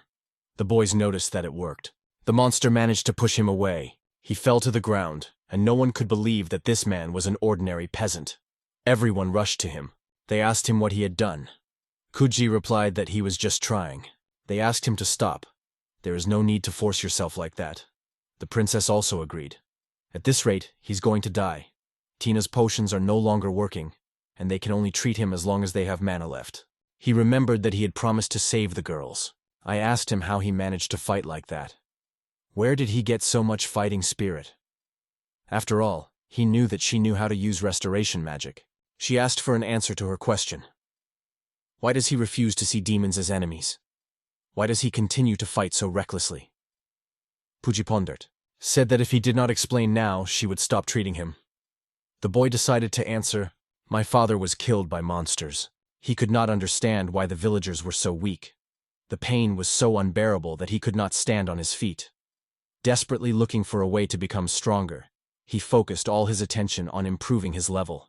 He started earning more money and life became easier. Fuji came to the conclusion that killing monsters was the most effective way. However, after that, he was overcome with doubts. Why does money fall out of monsters that can be used in human settlements? What are the classes? Why is their strength so different? In addition, this is a status window. What is it? Is its only task to show status? Experience is gained by defeating monsters whose level is higher than yours. With every 100 levels, you get a new skill. It doesn't make sense. Rex asked what was meant. His mother was killed by humans, not demons or monsters. If it had been monsters, nothing could be done. But there are as many good demons in the world as there are bad people. However, this is not enough. People will hate demons as long as the monsters created by their magic are harming humanity. By killing dangerous monsters, people improve their lives. The world we live in is such that killing monsters and demons is the only way to survive. They don't ask too many questions, believing that this is how it should be. They blindly fight along the path set for them, imprisoned in their assigned roles. Time Rex claims to be a hero, but it looks like he's trying to convince himself, not others. If he had a choice, he would ask himself if he would like to belong to a different class. As Rex reflected, he remembered how Kuji had expressed a desire to have a choice. They would be allowed to become whoever they want, but the rules of this world prevent them from fulfilling that wish. When he reached level 999, the hero despaired because the status window did not show the amount of experience needed to level up. He was frantically striving for it. His strength seemed to be the limit. He believed that the one who decided all this would have been better off without him. But Fuji didn't stop. He wanted to become even more powerful. Estella asked him why he kept fighting when he knew his limits. He said that after reaching level 999, he had acquired a new skill. It seemed like a small thing, but this event added fuel to his doubts. This skill was called divine disobedience. The development of someone who has this skill never stops. All experience is transformed into a power that surpasses the initial limits. With this, Ivnya decided he had the right to challenge. Kuji, the god who created this world, would chase him away and declare that everyone has the right to live according to their own choice. He assumed that if he continued to fight with this skill, that this man had gained new skills from his encounter with the Messiah, had lost their hold on him. He had no idea what he was going to do next, that perhaps it would have been better not to use this skill, but it seemed necessary. For a short time, his power doubled. This skill is called removing limits. Normally, the user can only use 30% of their full strength, but the skill raises the limit to 70% for 3 hours. He was surprised because his strength doubled. However, after using this skill, he was on the verge of death, unable to even move. That is why this skill was called the Last Salvation. Fuji suggested that we find out who was stronger. He bent the limits of the 999th level within the rules of this world. He used a punch that exceeded its limits, determining exactly where its boundary lies. Finally, he met his teacher. Alice rushed to her father, the demon. The master recognized the girl. Kagami-san wanted to express his joy, but his strength failed him, and he fell to the ground. He could not even move. That is why he does not like to use this skill so much. King noticed that they had not seen each other for a long time. Now he had a huge debt to Kuji. However, the boy did not think so, because everything was done for him and his best friend Alice. After all, the Lord remembered that it had been 9 years since he had summoned a demon like Alice's best friend. Kuji is a real strange peasant. Her father realized that he had worried her. Alice denied that he had. As a result, Kagami rescued him. Along with Takako-chan, Rex-san, and everyone else, she felt her heart begin to race as she looked at the demon lord. The hero would have to let him go if he didn't want to kill him. The hero was about to admit that his desire to kill had disappeared when Palna interrupted him by asking what he was talking about. She wanted to kill him. She didn't have the strength to do it, but he would beg for mercy or start fighting. She offered to show him what he would do. He thought that nothing could be done. He stopped her. As long as he lives, he will not allow His Majesty to be killed. The girl covered her father.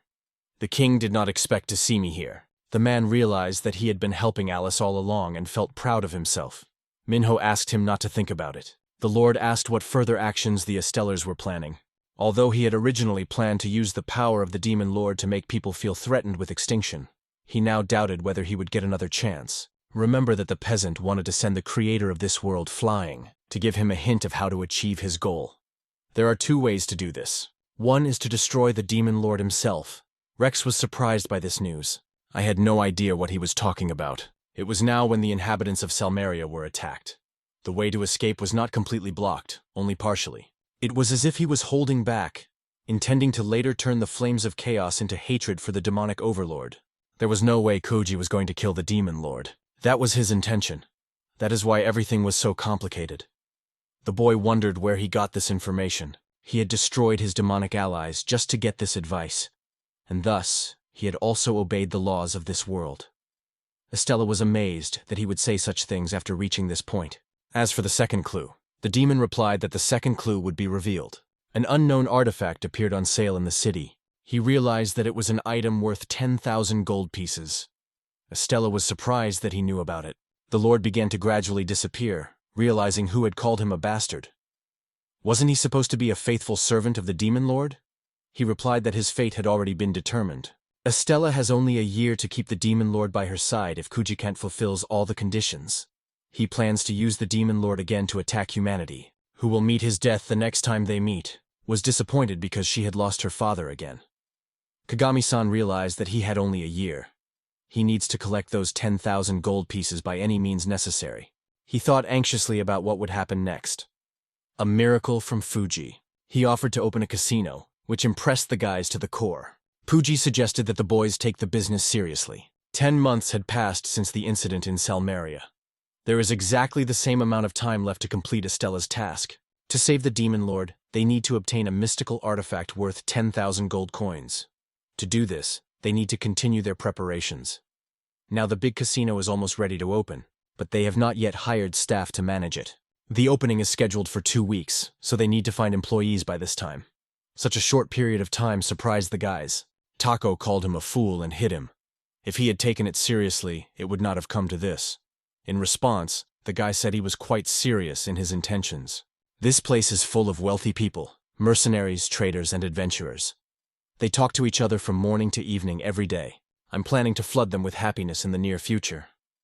All that was left was to find reliable staff to manage it. He didn't like that, so he hit him again. He asked if she even realized how hard he would have to work to run such a small institution. I wonder who could have trained all these people in the short time he had to put them together. What about salaries? What about supplies, food? She did not understand how he was going to organize all this. They realized that it was also their fault for putting all the responsibility on Kagami-san. He knows they need 10,000 gold pieces. But how much is still missing?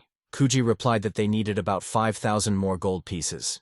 He was surprised because that money could buy a castle. He doubted whether he really needed to earn that much money. He wondered what he had been doing for the past 2 months. Fuji had imprisoned himself in a prison cell to earn some money.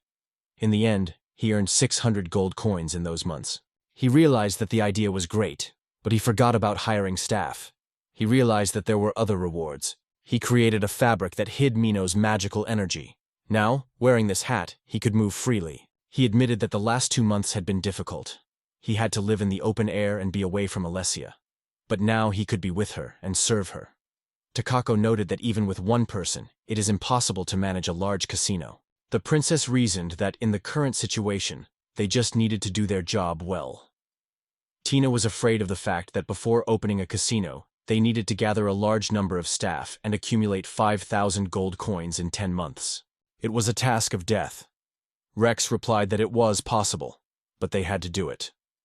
With his heroism and charisma, everything should be fine.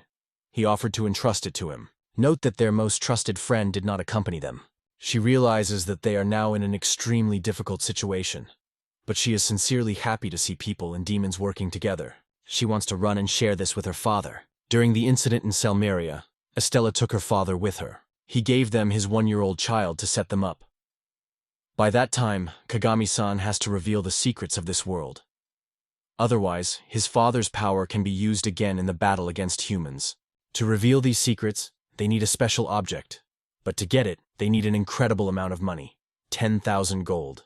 Resigned, she approached the boys. She had originally joined the squad to defeat the demon lord.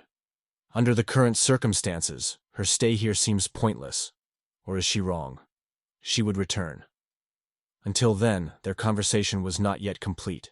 When she left, Tina felt a little lonely. How does one understand what life is? He asked about the others. She decided to stay here to strengthen her body. In her opinion, it would be best to train with Rex-san and Kuro-ru-san. So she trusts them to make decisions about her future actions. She grew up as a princess, always living outside the walls of the palace. She used to perceive the world through the prism of the knowledge she received in the palace. As Kagami-san noted, There are many things that can only be comprehended by seeing with your own eyes. In gratitude for his permission to stay here, she asked to be allowed to help him as well. He decided to rely on each of them. He came to the conclusion that he was no longer worried about the demon lord. Aru, he did not live only for himself. Kuji showed him that roles in life are not the only things that matter. Kuji showed him that the importance of life is much greater than just being a hero. Therefore, if he can help in any way, he will do it with pleasure. He was surprised that a simple peasant like him could help a hero. Rex reminded him that he was the one who had once said that roles and races did not matter. Rex called him master, but the boy asked him not to. A lot of time had passed since then, and they had been working together all along. No one even imagined that they would work with the hero and his comrades. And it was none other than Kagami-san who showed them the path that opened up hope for them. He wanted to train with the master, so in exchange he promised to help him with everything. But he realized that he was talking nonsense. He also asked him to stop calling him master. The hero begged the master, which he did not like. But the princess just said something in an indifferent tone. The supplies were running out. She suggested going to where people were gathering and hiring some workers. In this situation, Rex suggested going back to the marketplace where they first recruited companions, and she liked the idea. They decided to recruit new members at the market square. Rex assured them that they could rely on him. Fuji did not address Mino. He called them fools, if only it were that simple. Valmond's market. Fuji wondered why they hadn't hired anyone yet if there were plenty of people in the area. They have an attractive guy and a beautiful princess to help with recruitment. What else do you need besides attractive employees? Where did he go wrong? Tina understood his thinking, even after his questionable advertising designs. They promised a bright and happy workplace, full of beautiful women. It seems that every day you work here is like a destiny. I saw that Kagami-san was in a state of complete hopelessness. Everything will turn out for the best. The girl started talking to the strange man. She apologized for not paying attention where she was going. The man she saw looked at her with horror. She stopped awkwardly in front of the man. Kudzu noted that the young girl was as beautiful as an angel. He realized that it was tactless of him. I apologize for the late introduction. This is David Vaughn, a level 77 trader, as far as they can claim. He is a humble servant of the royal family of the Hekel Sardian kingdom. He has come to collect, embarrassed by this subject. There was some kind of pervert here. This man was looking at pure and innocent girls as if he wanted to lick them. I agreed with him. Just look at that blank stare.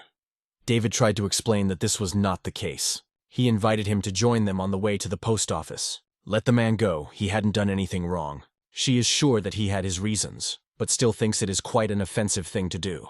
Notices that her words have caused serious pain. It came as a real surprise to David. She really did save him, and he was grateful to her. Despite her young age, the girl turned out to be a wonderful person. I decided to ask him one more question. I wanted to know what, for God's sake, he was trying to do.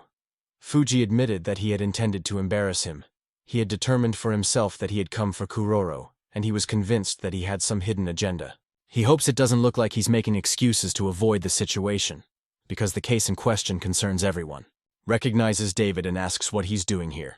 Seeing Kurora, his mood changed. The man confessed how happy he was to see her healthy.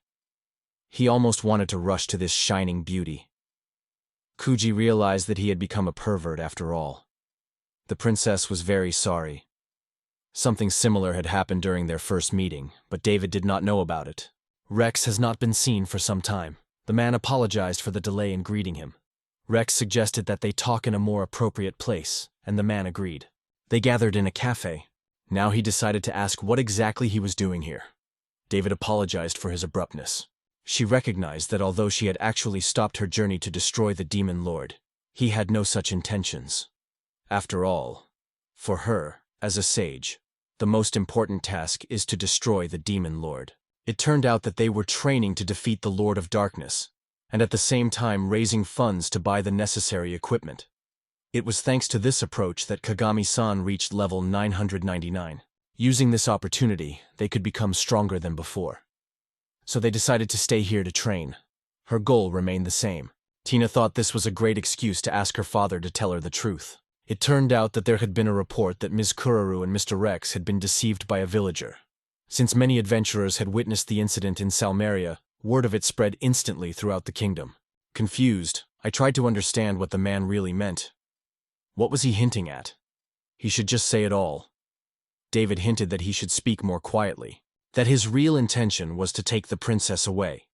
But this has nothing to do with his true purpose. The Lord said that preparations are underway, as well as the search for the demon lord, whose whereabouts are still unknown. If the princess's words were true, there should be no questions. He hoped that by tempering their statements, they would at least allow him to observe their actions for a month. Kuji found being under surveillance annoying and stressful. David would have found this hard to believe, given their success in the Salaria case. However, it was reasonable to assume that if they really wanted to, they could defeat the demon lord on their own. He called him a fool and asked him not to underestimate the peasant's weakness. They managed to survive thanks to strong magic, healing spells, and the prompt support of others. That's how they managed to hold out. Tina noticed that in difficult moments he became very talkative. Besides, did he not know that Salmari's rival was not the one who? They raise funds, improve their equipment, and look for allies. Rex and Kuroru, by helping him become stronger, also hope to strengthen their own strength. And David's help in raising the necessary funds showed that he understands them. He believes that they are now trying to attract more comrades. If allowed, he would be happy to help in this endeavor. Though he is an observer, he is first and foremost a humble servant of the Sama Resort, Woolman Square. Takako had just arrived to see how things were going. In front of them was a crowd of people who were asked to line up. Children, what spell did they use? She noticed a strange man among them. She wanted to know what he had accomplished, because no one else could charm so many people. She simply organized the information on the cards. After all, everyone would be nervous about applying for a job that had just become available. David was surprised at how clear and organized the information was. He asked to be allowed to help run the casino as well. They realized that everything was going according to plan. Tina said that it was thanks to the efforts of David Sands. It seems they will be able to attract enough staff. Rocco was interested in a man who could work. She introduced herself and added that she hoped for a long-term cooperation. Kuji noted this. China and Takako had already sent him on a monster hunt. Kuro-sama asked for permission to wake her up every morning, but she didn't like it. Advised the boy not to worry about it. He would join the hunt as soon as he finished his training. Puji refused because Rex needed to clean up. The most important thing is that these two get along well. The hero learned that David Dono has been serving the royal family since before Kuroru was born. It can be assumed that he has become part of their family. It seems as if something is bothering him. This month of observation was quite unexpected. No one had ever monitored them before. So why did David appear now? Rex wondered if it had something to do with the fact that he advised him to be careful, especially in the presence of Alice and Mito, which David himself had pointed out. In the throne room of the kingdom of Hekle Sidoria, the king received the news about Kuroro. 999 peasants and a demon who seeks peaceful coexistence. Palna declared that she was telling the truth. The point was that she suspected a deviation from the path set by the king. She asked him for his opinion. He could not simply believe her words. However, she knew too much for it to be just a deception. Kuro, who by definition was supposed to hate demons, had managed to break the will of Kuro. Who is this peasant? Palna did not understand what was meant by definition. The king explained that this was possible because of his hard training. He claimed that his daughter had changed and asked if it was because of the peasant. He wondered why it hadn't affected her. He wondered if she was seeking wealth or status. Halner replied that she was not interested in wealth or status. Why didn't it affect her? It seemed so strange that she couldn't understand it. He asked her what she wanted then. Palna dreamed of a world where there were no demons. As they said, she had come to dispel his fears about the state of that person. She hinted that she had a heavy burden on her shoulders as well. She believed the demons. Library. Palnea was 9 years old. Magic is described as a combination of accumulated knowledge and creativity. Only through this knowledge and the body's connection to magic is it possible to actually imagine and control magical energy. Possessing the ability to control it, however, does not mean you can use magic. To expand the young magician's knowledge, she was advised to read books relentlessly. Every day she is tied to this library. A man sitting next to her noticed how much she hated books. She asked him who he was. He replied that he was just someone who was forced to be here. The guy handed her a book. Not really interested in them, he would still recommend this one. There are many other places besides libraries where you can learn magic. That captured her attention. After all, it was only a book. Halnden didn't want to upset anyone. so she decided to return it. The boy didn't even realize who it was. Neither mom nor dad, just him. The contents of the book surprised the girl. He was 2 heads taller than her, read books all the time, never parted with his glasses, and had the most affectionate smile in the world. It was their first meeting. At the time, she thought she hated the library so much. He didn't want to live his life trapped in a small shell. He was a genius. His ability to control magic and knowledge was far superior to others. His thirst for knowledge made him explore everything that caught his eye. And Palna always followed him. Realizing this, she began to call him teacher. She realized that knowledge was not limited to books. So many things around her remained unknown to her. He understood everything around him. He had his own ideas about how things should be organized and made efforts to bring them to life. This was both his strength and his weakness. While talking to him, something surprised her. She was struck by his idea of exchanging with demons. He believed that if people and demons got along, life would become even richer. She asked if there were other ways to achieve this, even if he wanted to learn more about demons. He realized that it would take time for them to understand each other. He was sure that there would be things they would not be able to understand. At first, Shibla focused on the cognition that fascinated her teacher, which drew his attention to the mysterious beings known as demons. It seemed to him that by communicating and exchanging knowledge with demons, it would be possible to control the appearance of monsters. The other man said that it was still too dangerous. He suggested, "What if it is actually possible?" The girl tried to stop him, but he had already taken the first step and started communicating with the demons. We were surprised to see people in such a place. Of course, it was not an easy task. The man approached the demons with the intention of establishing a stable relationship with them. In order to better understand their daily lives, the teacher persistently continued to visit the demon village without taking any guards with him. He brought many gifts, trying to establish a trusting relationship. Thinking about this young man's plans, he looked at the teacher, who kept coming back. The hostility of the demons began to disappear. They began to accept him more favorably. When the time came, he turned to everyone. He had learned a lot about himself. Now, he wanted to teach them the habits of people and introduce them to the human village. They should trust him, no one would harm them, and waited for the decision of the chairman, who gave the green light. I hugged Palma, glad to have been able to do this. You could see that he had done a good job. He was overjoyed that they believed in him. The town was chosen as the place of exchange because it would be difficult for the demons to get close to the royal capital. There were even some people here who had seen real demons. Compared to other villages, the hostility toward demons was much less here. They arrived on a road that was usually impassable for them because of the strict controls. We greeted the villagers. Behind us was a demon who decided it was time to end it all. His body was pierced by magic, creating a large hole. He fell to the ground. The demons were ordered to take them away. She could not understand how it all happened. A man approached her and asked her to run away. She remembered how the teacher had told them to trust him. Nothing bad would happen to them. They left in a hysterical hurry, but what did they expect? Many years had passed since everything had happened in the capital. She had thought to forget about it all and live a normal life, until she met them, the two who had been sent to defeat the demons and their master. She wouldn't let them take him away from her. And now the long-awaited moment for revenge has arrived. It was her teacher who killed her, who created this rotten world. An invitation to visit Wallman's new project, the Kagami Kujis Casino, will force the peasant to return it to her.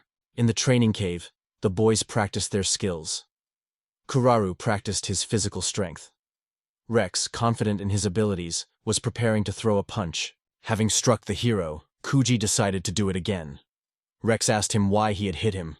Rex did not understand the point of using magic to strengthen the body. Kuji explained that the goal was to defeat an opponent who was stronger than him. Rex realized that the opponent was a third-level wizard with 100-level research, while he was only at level 91 and without equipment. It was impossible to win in such an unequal battle. He explained that by engaging in an unequal battle, he not only gained experience because of the difference in levels, but also gained invaluable combat experience by competing against a stronger opponent. They said it was the right thing to do. Besides, you have to get used to fighting in unfavorable conditions. When problems arose, he came to the rescue so they could fight with full dedication. Purlieu decided to heal him, and Rex rushed back to attack. The teacher reminded him that the monster was stronger than him. It is best to be patient and stay alert. The hit-and-run tactic works best. I asked for permission to help him. I noticed that Kororu still had a lot of strength left. This is good. She will be able to get stronger gradually.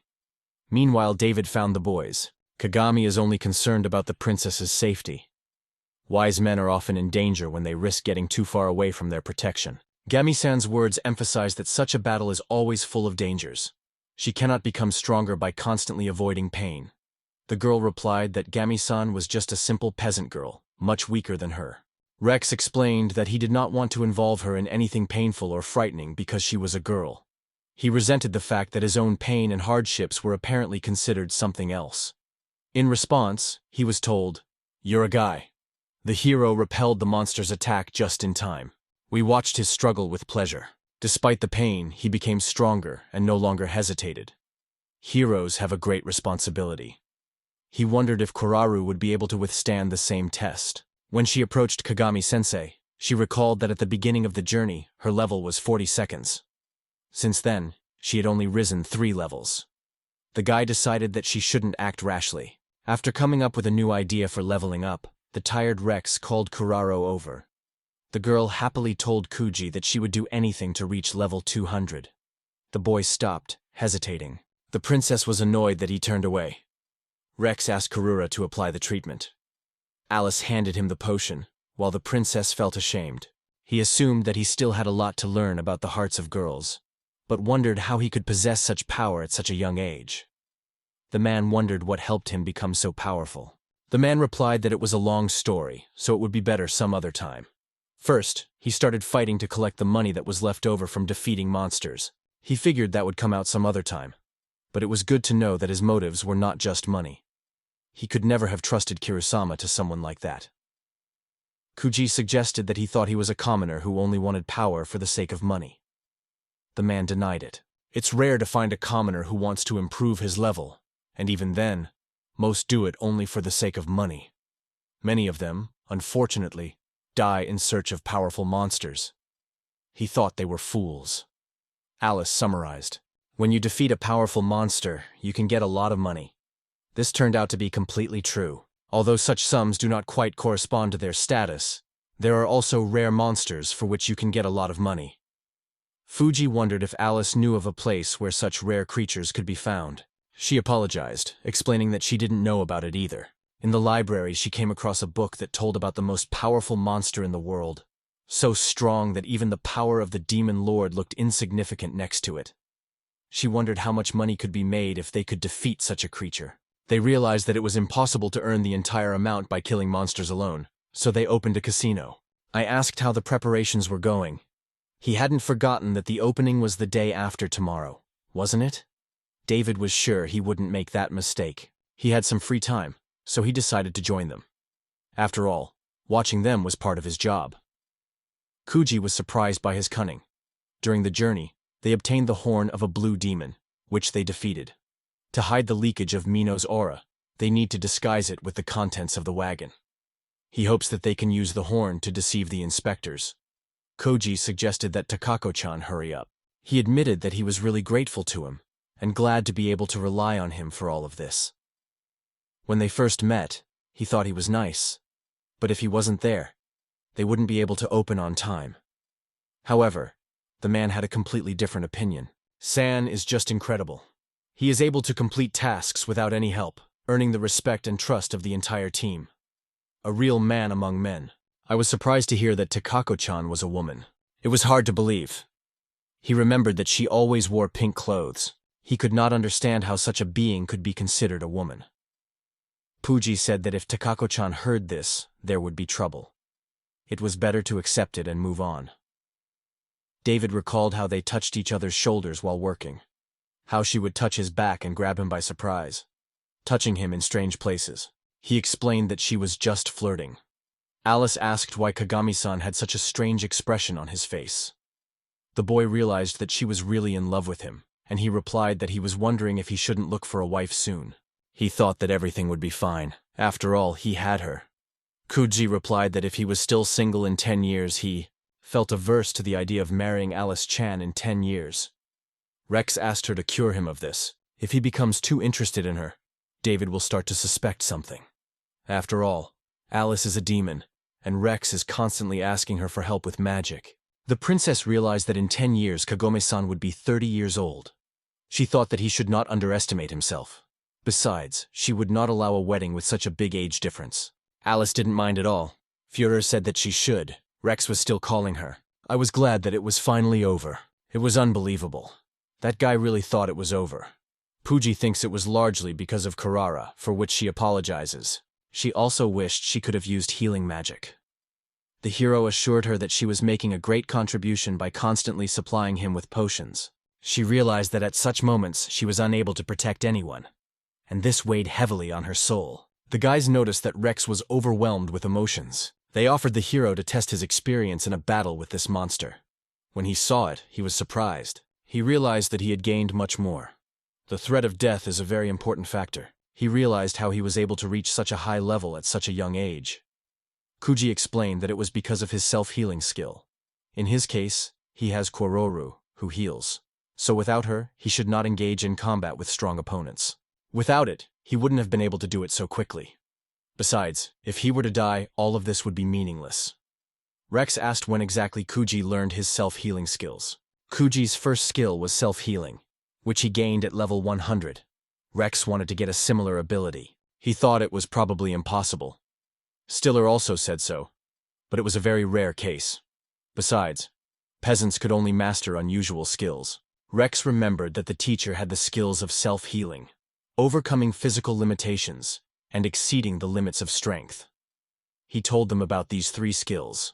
What about his other skills? Didn't he have 7 more? Fuji didn't intend to keep them a secret for long, but it wasn't something he would normally share with everyone around him under normal circumstances. Realizes that he needs to know. Asked him if he was really that interested in learning about the skills he had acquired. He realized that there was no way to avoid it. A few more monsters spotted the boys. He decided it was time to go. They asked him what he was doing. Kudaton decided it was easier to show them. He asked them to watch closely and to look across Iraq. The group walked right up to one of the monsters. Kujo had just shown them 5 of the 7 remaining skills. But he meant that this attack was a demonstration of 5 skills. The conclusion was simple. They still didn't understand his plan, so he decided. They didn't get it. Demonstrated all of his abilities. Automatic recovery, super perfect finger, hyper finger, ultra finger, miracle finger, flawless finger, the 5th act of exotic explosion in full, transformation, breaking through boundaries, and challenging God himself. Thought that the skill of the hands was too vulnerable. He had previously told them about automatic recovery, breaking boundaries, and challenging God. But now it was a series of finger skills and exotic techniques. Kuji thought it was simple. He would show them to everyone individually, but not to expect much. The embedding skill increases the strength of a finger flick. Rex asked how much this strength increased. It turned out that the strength of 1 finger was equal to the strength of 2, which did not surprise him. Puji decided to continue. The strength of his finger snap increased. The ultra finger skill increases its power even more. The superior skill of the finger ensures the inviolability of the finger while clicking. And when in perfect condition, the accuracy of the finger's clicks is improved, regardless of the circumstances. Said that this is what it feels like to be a 900 leveler who has acquired such skills. In short, he could defeat a slug just by throwing rocks at it. Rex realized that when he threw the stone lying down, it was the merit of his flawless finger. He noticed that compared to normal stone throwing, his skillful movements were much more accurate. He thought it looked like a pitiful sight.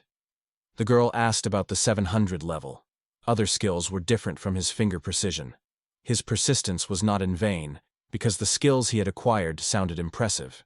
The 5th act of the exotic large-scale explosion had a spectacularly sounding name. It was then that he felt inner peace. The next blow was a transformation. The lower the user's level, the more powerful spells and skills they could use for free. However, as the level increased, the number of such powerful skills decreased. Alice realized that she could only use shock charges now. Rex gained this skill at level 800 and realized that it was becoming less and less useful as he grew. However, this skill allows him to increase the number of skills and spells he can use as he levels up. This skill had already reached level 999. Kuji believed that this was because of his initially low magical energy supply. Still, he was happy to be able to destroy monsters by simply throwing rocks at them. Other skills can also come in handy. Compared to his normal skills, Kuji was glad that at least his fingers had become stronger. He realized that at least the teacher could use them. and yet he hadn't mastered any skills. Kuji thought that his dream might come true. He could not learn any new skills, and the ones he knew were better not to have than not to be able to use or understand. I wondered what he was talking about, because there was still so much to comprehend about the Kuji traits. Takako-chan was looking for him everywhere. She scared the guy who thought it was another monster, but the woman actually just asked him directly about him. David realized that something was wrong with Takako. She wouldn't have shown up if it wasn't so important. The woman said something terrible had happened and asked David Santa to listen to her. She had forgotten to order goods for the casino. Although there was enough alcohol for the bar, the limited availability of other items was a problem. She wondered if she could buy them from a vendor. It turned out that she was planning to use first-class alcohol, so even buying from a vendor would not solve the problem.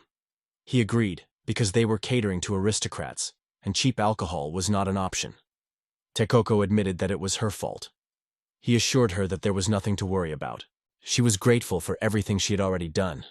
Even if they didn't make it to the grand opening, they could order later. He suggested that they go to Salaria, which is nearby. There is a wine production facility there that supplies wine to the capital. You can return in a delivery van, negotiate with the seller. Suji agreed that the capital receives first-class alcohol. The main thing is that the supply for the capital remains in sufficient quantity, then you don't have to worry too much. I asked how he knew this. The man replied that he had already studied this issue. Alcala praised David for his work.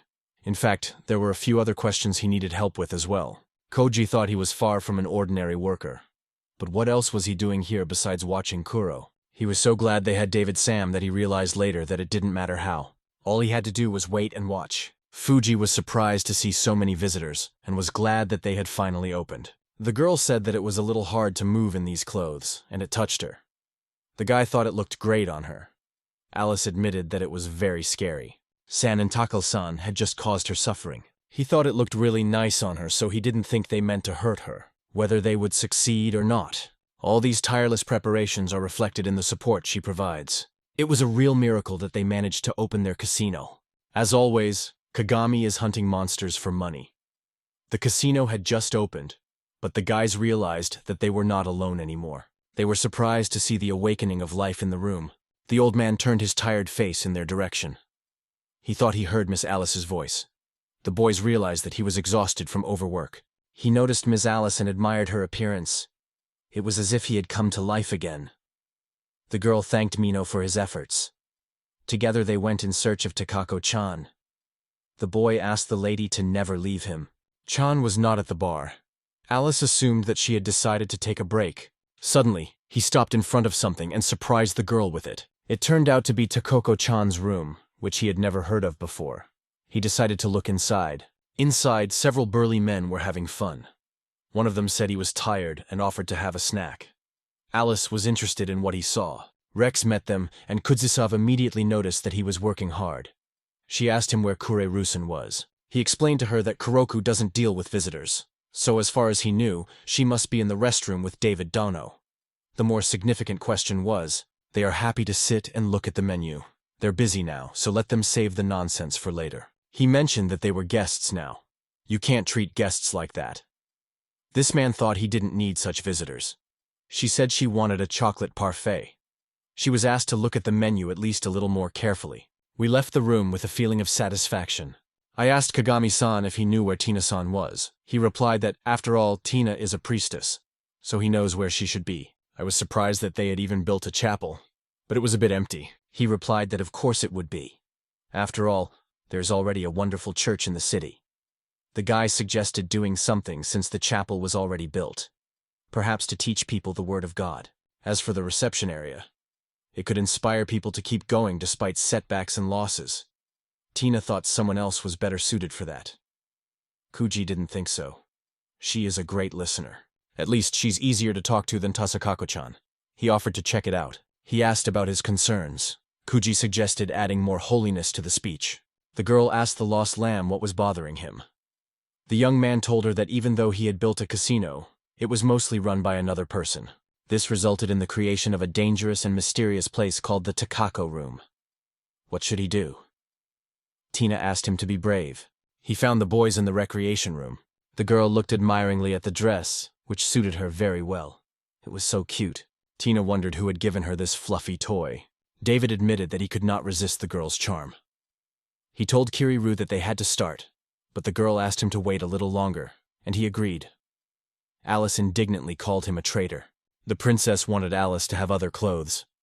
Takako also had something that Alice could try on. I must admit that Mrs. Kararu has changed a lot. She used to be completely uninterested in this kind of jewelry. It used to seem that everything had Alice Chan's special charm, and she hasn't changed at all. She said that he wasn't the only one who struggled. Kagami-san was too. All these unexpected encounters really changed her. She's a really great conversationalist. Now Kuru can look at her carefully. Kuru-san is a person she can completely rely on. There are things that the girl cannot tell her. Listening to these words, the princess's heart is filled with happiness. Perhaps she has really changed. At first they thought that this child should be killed, but now they are convinced of the opposite. She has learned a lot. In particular, she has realized the true essence of this world. She will fight with all her might to protect both humans and demons, even if she comes out of it battered and wounded in the end. Huru seems to have finally realized that she must choose her own destiny. Takako firmly believed that people change under the influence of experience. It would be strange if they did not. David agreed with her view. However, as far as the former Mrs. Karura was concerned, she would not have betrayed her principles, even for the sake of money, even with a tight smile on her face. If you had to choose a different path, what would it be? Elisa wondered why Kura-rusan, who was constantly changing, seemed so mysterious to him. She realized that changes in people's lives can be both for the better and for the worse, depending on what events they experience. Meeting David changed her too. He suddenly said that he had to leave to take care of some scheduled deliveries, and apologized for having to leave the community. The girl offered Alice Chan something to try on, and her eyes landed on the gloves on the table. She pretended to be surprised, although she was actually holding them in her hands because David's son had forgotten his gloves. The princess held her toy while she handed it to him. Hiroru was upset that she had left. He could not find David's son. He could only assume that she had passed him quickly. The moment she saw him, the girl ran toward him but suddenly stumbled. He caught her and took off her ribbon, exposing her horns. She did not know what to do next, so she showed him her horns. Avid suddenly noted that this ribbon was the most beautiful. This jewelry was a gift from Mr. Kagami. The girl confirmed that it was made especially for her. He realized that she was using the jewelry to hide her horns. He asked her to keep a closer eye on her. Now everything is in its place. She is as lovely as Mrs. Kuraru was when she was young. He thanked me, although he still had some work to do, but promised to return to the restroom as soon as he was done. He decided that it would be better for Ms. Alice to return to Ms. Kagami. The girl handed him the gloves, a reward she had come all this way to give him. He was extremely grateful to her, and was about to leave. She hesitated whether she should say anything else to him. Mino said that such a thing could not be taken lightly. Chikoko tried to reassure him. He understood his concern, but still didn't know if it was true. They said that it was understandable why they were worried, because she had suddenly disappeared. The girl did not understand what they were talking about. Elisa disappeared without saying a word. He was incredibly worried. So now he was very relieved that she was okay. The girl was surprised by his concern, because she had only left for a moment to give David-san his things. Keep Alice with you. They need to get as far away from this place as possible. The girl had no intention of doing so. She didn't want to part with Kagami-san. This was not a good moment for childishness. Takako asked him to calm down because he was confusing Alice Cham. Rex turned to the teacher, asking if Mino's words were true. After all, if Mino and Alice's identities were revealed, it could lead to serious problems, not only for them. I remembered asking for an explanation of what was going on here. It turned out that Mino had found out that David's son was a spy for the kingdom. Something she hadn't expected to hear. David's son was being extremely cautious before going to the warehouse, which was unusual for him. This seemed suspicious, so Mino followed him. When she arrived, she saw a man posing as a casino employee waiting for David outside the warehouse. When asked if it was true, Nino didn't hesitate.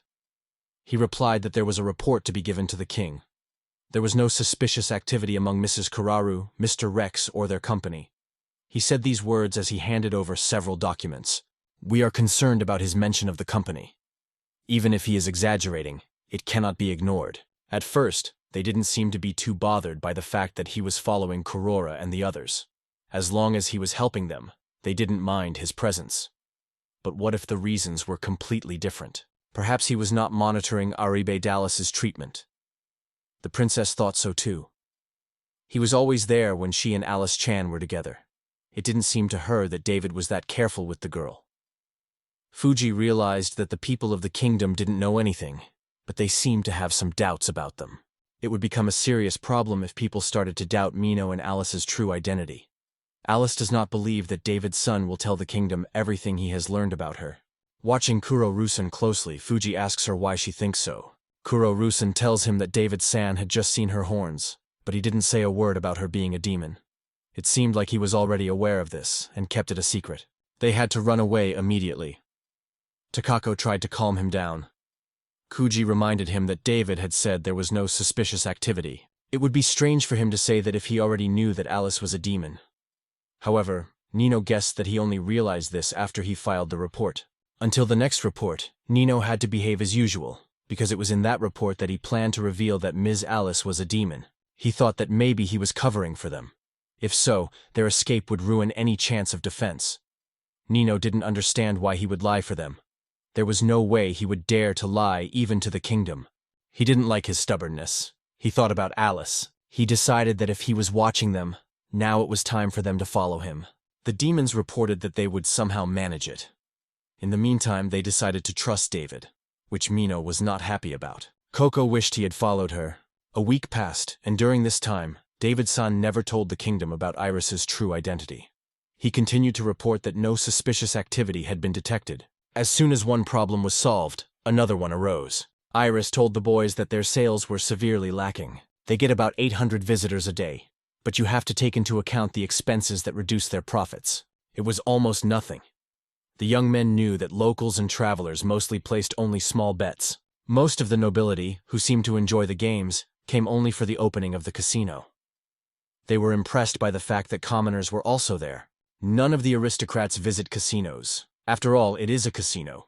Income instability is a common occurrence here, and you can't escape it. He advises Kagami-san to be happy that they haven't gone bankrupt yet, and to thank David-san. Why not express gratitude for the fact that thanks to him, the casino didn't fail in the first place? I suggested they take these lucky tickets. They will become a reward for all casino visitors and bring even more losses. That's what David thought. He found a way to attract the aristocrats. Of course, he expected resistance, but he did not foresee how deep the hatred of the nobility for the common people was. Kuji admitted that he had been ill-prepared for the situation and was too carefree. He concluded that the only solution was to create a separate VIP room for the nobility. He thought they didn't make any effort to achieve anything on their own, but still took everything for granted. Kuji was surprised that even such a princess felt this way. She replied that of course she felt the same way. The kingdom is made up of his people, and she thinks about them all the time, so she asked him not to equate her with them. But that's not what the guy meant at all. Her ability to realize the mistakes of the nobility amazes him. She apologized for being too angry. David thinks that there will be no problems if they create a VIP room. He doubts that it will change anything. But if it does, in 1 in a million cases, he's willing to invest a lot of money. Then he realized that he should start a monster hunt to cover the difference. He thought about what could bring him the most profit. Coco suggested that he simply ask Mino-chan to create a flock of hellcrows. Then he could make money by destroying them. He remembered that when Volman was attacked, they were led by Mino. He had already had a similar thought, but the rare monsters were extremely difficult to confront. It is impossible to determine exactly where the flock of hellcrows is located. She believes that monster locations grow like mushrooms after rain. The current locations are formed due to the accumulation of magical energy of demons, which gives life to monsters. Once destroyed, such places disappear. Even if such a place appears somewhere in the dungeon, no new monsters may appear there for a whole day. Since hellcrows are quite rare, it will be extremely difficult to determine their location. Use a magic spell to find out where a rare monster will appear. Make it absorb Mino and Elisa's magical energy. The rare monster must appear so that it can be destroyed. After completing its mission, the place where it appeared will be destroyed. Then, we will have to look for a new place for it to appear again. That's extremely inefficient, Alice said and turned to Kagami-sama. I wondered if he had ever heard of a dark dragon. That it was a powerful monster that could rival the power of a demon lord, and maybe even surpass it. It was not a fairy tale from ancient books, but a real creature. He wondered how much money he could get if he defeated it. Kujiru believed that the amount increased in proportion to the monster's power. If he was considered to be the strongest, one could assume that the reward would be appropriate. He wondered what he would do if he could find it. The man realized that she knew where to find it. The map helped her point out the area where it was supposed to be. Kuji asked Mino to tell him more about it. She suggested that they go to the restroom for a while. Mino knew it was behind the bar, but he couldn't say for sure if it was actually there. He had never seen it. The information that was available to them had significant gaps. He learned of its existence from the records in His Majesty's palace. His demonic majesty had actually told him about it, but even demons don't know much about it. Mino doesn't know why either. He only notes that the place is located near the royal capital. Monarch warned them not to get too close for their own safety. Perhaps he did, but so far, no one has been able to confirm its existence. He knew the lands of the royal capital well, but he hadn't heard of any dungeons in the area. He thought it was strange that this man was suddenly interested in such a creature. Puji planned to capture it, since Alice said she knew where to find it. But I would advise against trying to do something like that. According to legends, the Dark Dragon is about level 500. Its nature and special characteristics remain mysterious, and even the data on its strength varies greatly. There is still not enough information about it. Nino replied that in her opinion, Kagami Dono doesn't understand anything. However, the dragon's power can match that of his demonic majesty. Does he realize this himself? Mino was sure that if he died, all his efforts would be in vain. He is grateful for the attempts to save his demonic majesty. His death would complicate the situation too much. It's nice to hear him say that, but if he's really trying to achieve peaceful coexistence between humans and demons, he should consider all possible ways to make money. These 10,000 gold coins will not save the demon lord, and the war will break out again. Is there really no other way out? Fuji answered that there probably wasn't. Finding a way to earn the necessary amount of money is just one of the challenges. Aren't they running out of time? After all, they only have one chance. He was interested in the science of this legendary creature. If necessary, Mito Abrashar was to stay with him. Kuji was surprised that he and Ellis were going together. He guessed that this might arouse suspicion. He thought it was probably not just David who was watching them. He agreed with that. But Kuji didn't know where the creature was, and if the two of them went looking for it, it wouldn't raise any suspicions. This was the conclusion Guy came to about Alice. He said he would not allow it. Pooja jokingly remarked that no one could say for sure what the demons might do to her, but she insisted that he must take her with him. Yuji has already explained that they don't make enough money. Earning 10,000 gold is still an unattainable dream for them. He is in charge of setting up the new VIP room, but no one can say for sure how it will go. The man asks what he should do. He says that he and Mino are going to the dungeon to make some money. Rex objected. He was planning to do it. It's a great workout. Alice decides to join the company. She's definitely going with them. Turao is also coming, because it is one of the conditions of Rex's training. Kuji explained that no one knows what dangers lie ahead, so they are going together. The creature will be incredibly strong. Only he and Mino are going. Alice tried to object, but they didn't listen to her. He asked her to look after the casino in his absence. At the gate, Tina asked if Kagami-san had brought a toothbrush. Her food and potions seemed to be inadequate supplies. She felt that there were many important things they had forgotten. She also asked about Mino's weapon, and he reminded her of his magic. Kuji thought that everyone was exaggerating. They would be back in a month.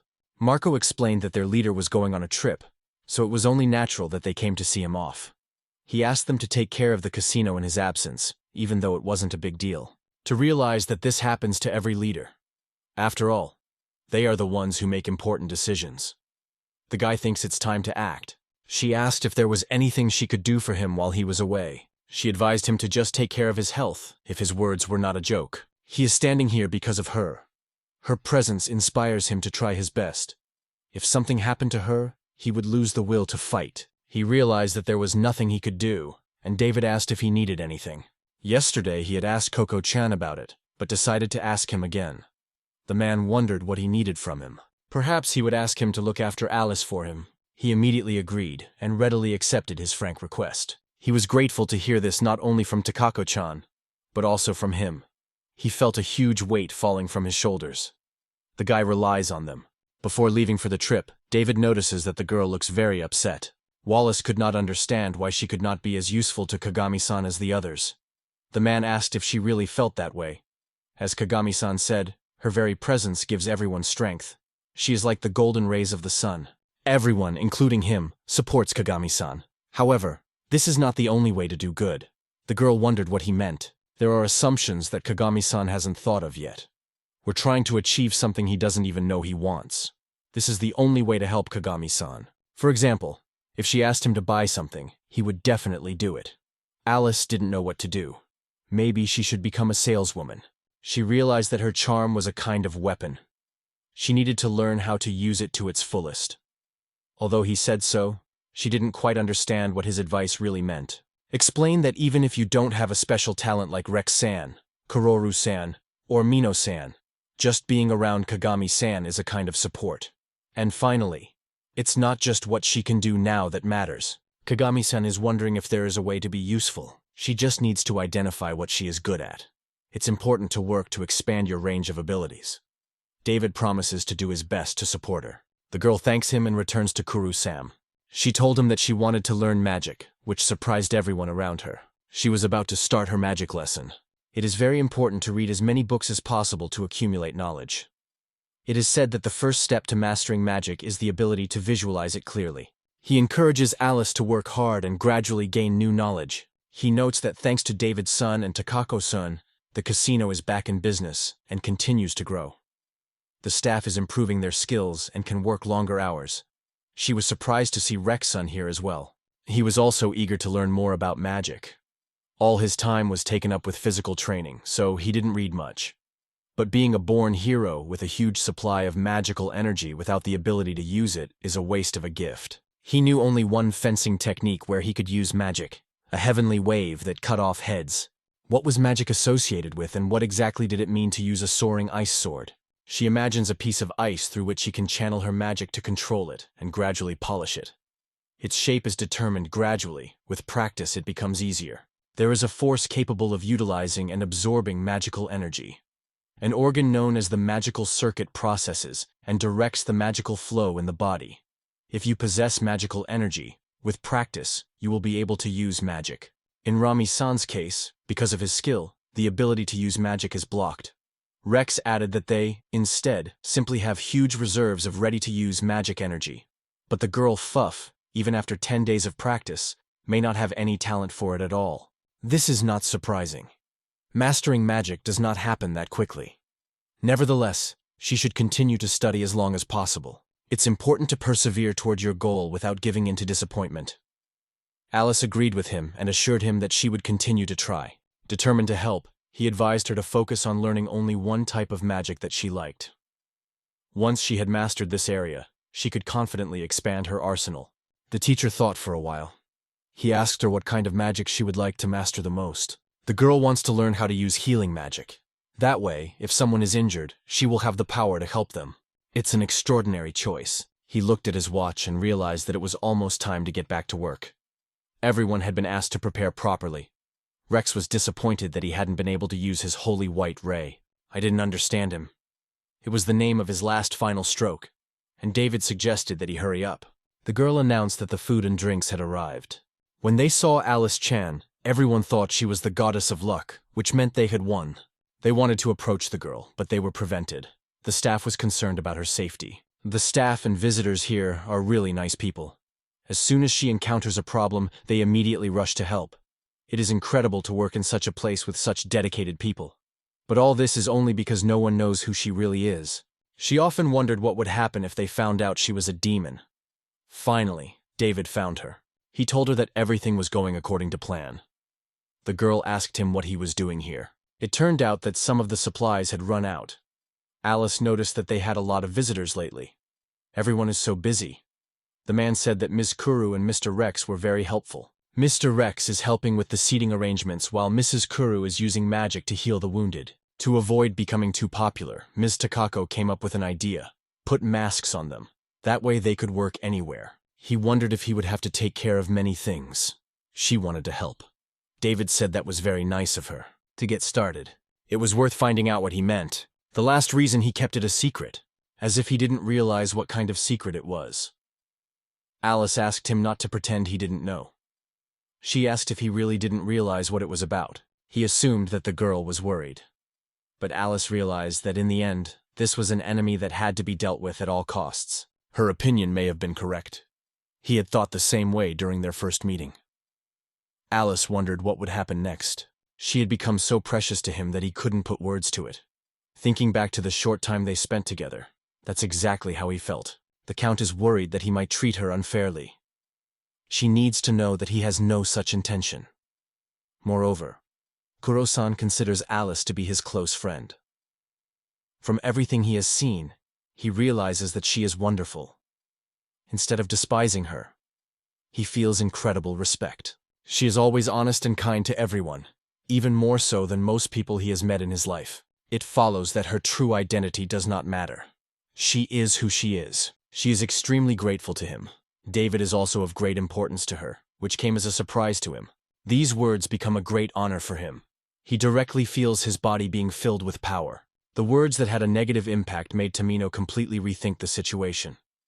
He had just realized something important that he had not seen before. Unless the demon had stirred his thoughts, Tamino noted that this trip was extremely boring.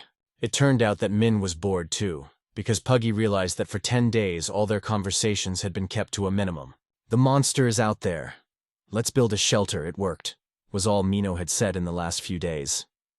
There are probably topics to talk about. For example, we can reminisce about the good old days. It was much more fun with Alice. The other guy was disappointed in him and gave him a 0. Mino apologized. He said that it was to be expected. He offered to take a break here, and Mino was actually enjoying the moment. The most important thing was whether they were close to the territory marked on the map. And it turned out to be true. The protagonist doubted whether he really needed to be somewhere in that forest. Nino, on the other hand, was sure of it, based on the records from the books of the Demon Lord's library. It is located in the center of the forest to the south of the royal capital. It is there that the entrance to the dungeon is located. That's what they say, but they are looking everywhere. They assumed that the entrance could be very small, or they had the wrong information. Minot did not believe this. How could the information from the ancient books in the castle of His Demonic Majesty be wrong? He realized that this was a sacred forest, and even in its hidden corners only extremely weak monsters lived. Besides, there were not many of them here. Even though he had been here before, it didn't mean he would have found this wonderful dungeon. How could he not notice such a stunning place? Since only weak monsters live here, most travelers looking to improve their skills don't even pay attention to this place. I am sure that the sign on the map cannot point to the wrong place. Besides, His Majesty the Demon, and even Estella knew about this location. Mino advised that they return to the city before sunset, although he decided to avoid the royal capital carefully so as not to give himself away as a demon. Kuji decided that he should search a little more. He couldn't find anything. It was taking too much time. It was suggested that they call it a day, and Kuji realized that they were nowhere near the truth, just trapped for the day. They had wasted a lot of time here and had to go back. They said that if they left right now, they would reach the city late at night. So, if they were going to stay here, they had to organize a guard. Puji decided to do just that, because his information was inaccurate, and it would take a long time. Mino offered to take over the night guard. Puja refused the offer. They are comrades. Shouldn't they share the burden together? They could take turns on guard duty. Mino was tired too. It is always important that he has a good rest. I felt grateful to him. Pudi asked for one more thing, to come up with new interesting topics to talk about as soon as possible. He wondered if it was really hidden somewhere in this forest. Mino is sure that the Dark Dragon's dungeon is hidden here. Kuji asked how he could be so sure. This book had long been used to confirm the truth of what was written before His Majesty. Although he was told that he had never been there himself, he knew that a powerful creature lived there. The book said that the dungeon was somewhere around here. The boy wondered what he had felt. Mino could not remember. It was impossible to be as powerful as His Majesty or Estella to feel it. Estella was also able to realize the presence of something special. In the very center of the forest, there must be a door that looks ordinary at first glance. Kuji thought about this thoughtfully. As he thought about it, he asked himself, could it be that there is no entrance at all? Nino did not understand what he meant. He wondered, if the Dark Dragon is a legendary creature, why is so little known about it? After all, The text did not contain any information about how the dungeon originally opened. The information presented in the book is too superficial. What if there was no entrance at all? This would explain why only the forest was mentioned. I reasoned that if there was no entrance, how did they know the location of the dark dragon? Kuji replied, "Didn't the demon lord and Estella say he was around here somewhere? Do you think there is any way to find out? An entrance can be accessible only under certain conditions, or remain invisible to the naked eye." Nino decided that in such a situation he could just give up. Invisible. This could mean that the dungeon is hidden underground. Nino suddenly realized that it might be deep underground, so he decided to start digging. He was surprised that Kagami did not want to start digging here. After all, this is the center of the holy forest. He assumed that Kagami had another brilliant idea in mind. He offered to try digging. Mino did not know how to do this. The boy intended to do it with his own hands. With excitement, he set to work. Nino realized that this task might be too difficult to do with his bare hands. After a few minutes, the demon decided that he should use magic and just blow the place up. Seeing Kagami Dono resting, the demon called out to him. The man replied that it was time for a change, but the demon asked him to take a closer look. Doug grew so overgrown that no one could understand why. Nino felt as if something was telling him that they could go no further. He had never heard of anything like it. This magic defies the laws of common sense.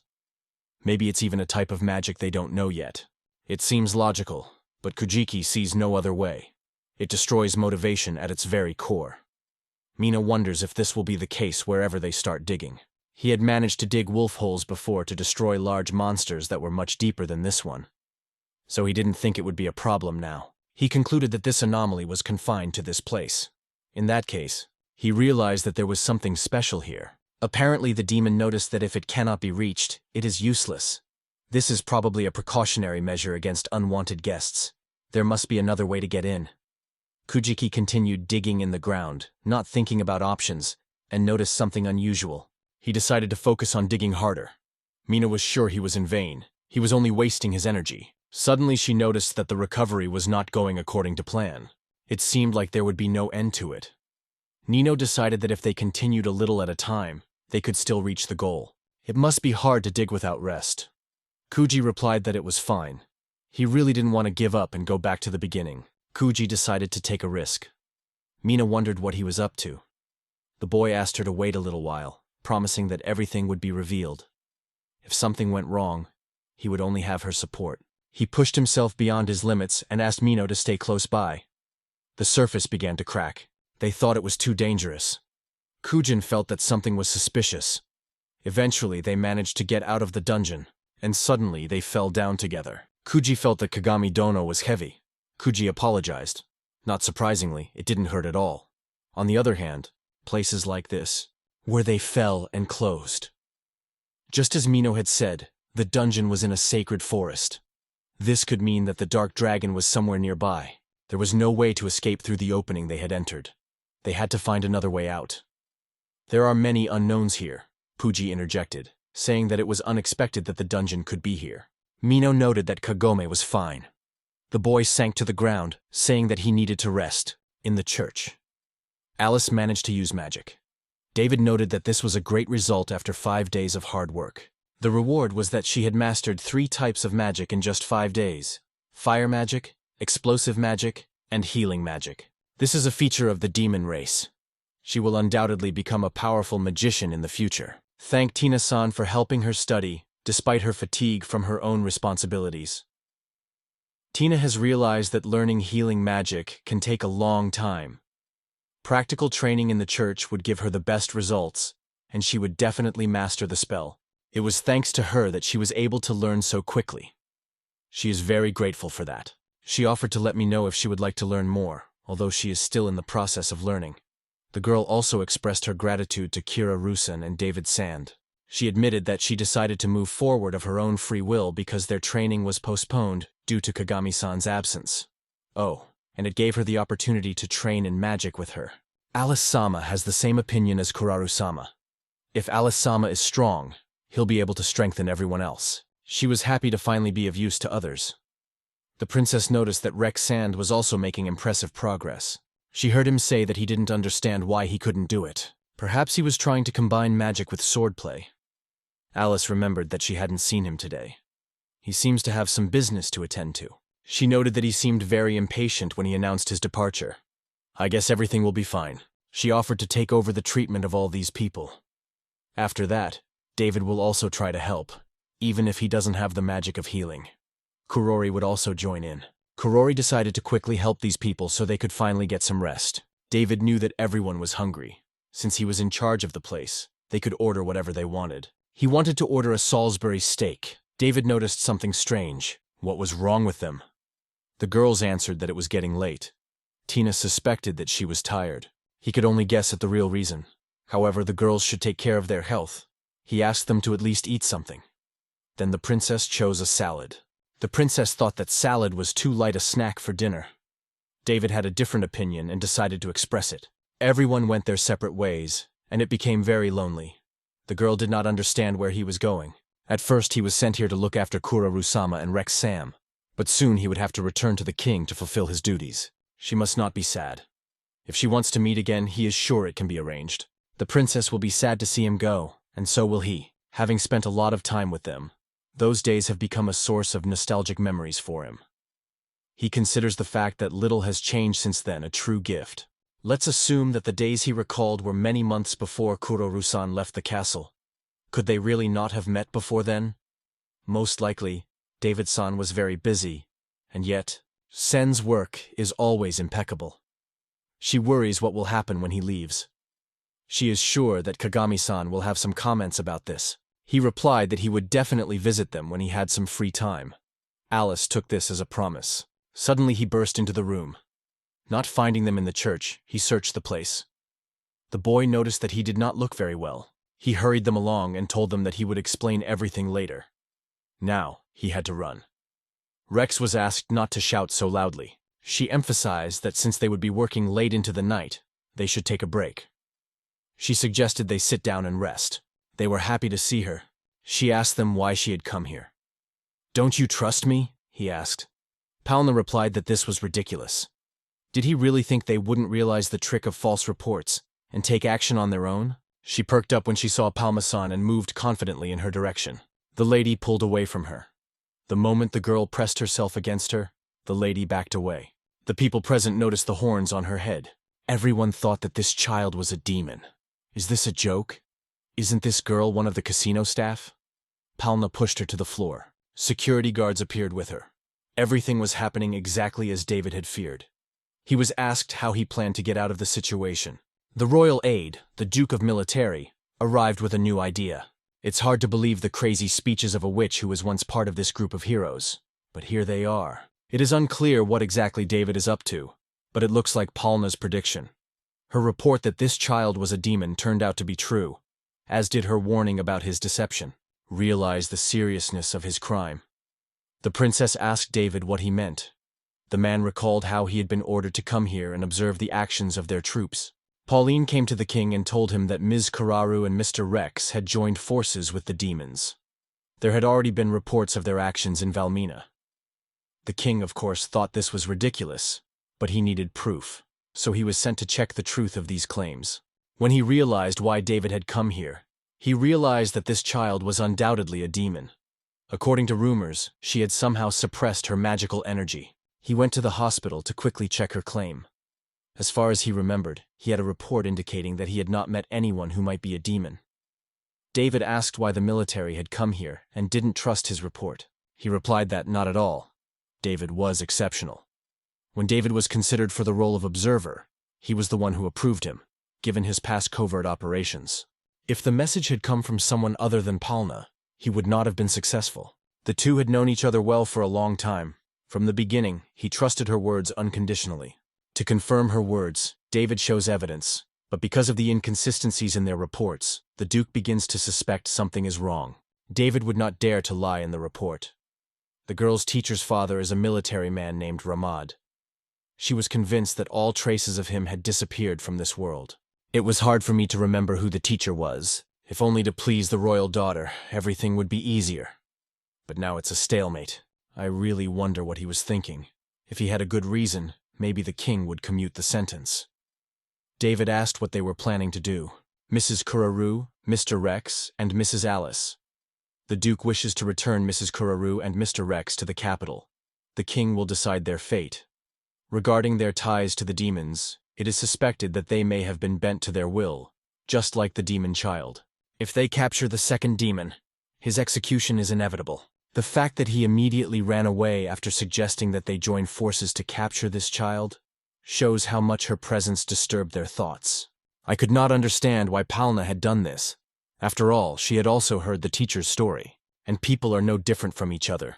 Destroying the demon lord will not improve anything. There is another way. Couldn't she at least wait until they collected 10,000 gold coins? She realized that he was talking about that peasant. She hadn't seen him in a long time. His strength didn't matter. He was no match for their kingdom. Hardly anyone would believe that you could return to normal life after being declared a criminal. He should do everyone a favor and just turn himself in. Rex asked me to send a reply to him. Tina expressed that she had never wanted to do that. Tina did not understand what she meant. Chan and Alice Chan were able to blend in harmoniously with the townspeople. As long as they were together, nothing was predictable. Palna was surprised at how naive Tina was. Tina was not prepared to coexist with demons. One day they will inevitably betray her, and then it will be too late. Tina thinks Alice is a good demon, but can we say the same about others? That's why it's important to act before we get swallowed up in sadness. The princess realized that there was nothing more she could do. The Duke admired her cleverness, because it was in line with her status as a princess of the kingdom, so they decided to detain him. Thuraru asked David to explain before they were captured why he had decided to disobey her father's orders. She told him that it was all for her sake. After all, she was the only one who could smile so genuinely. At that time, Coco walked through the wall. David asked me to look after Ms. Alice. Takako managed to catch the girl. She had forgotten that there was another one. Who would have thought that they would go so crazy? Takako noticed that Rex-chan looked very worried as he ran by. But she had no idea that something like this had happened. David, Alice, and Tina have to run. But what about Rex, San, and Kuro? There's no way to save them. They have to run for their lives too. I asked them to run away. Rex, San, and Kuro Rusean must be safe. However, if they are caught, they will face death. Alice asked about them. I told her that I would try to buy time. Ms. Alice had to run. We decided to help him and escape together. She felt heavy in her body, as if it was not her. It turned out to be her son's military ability.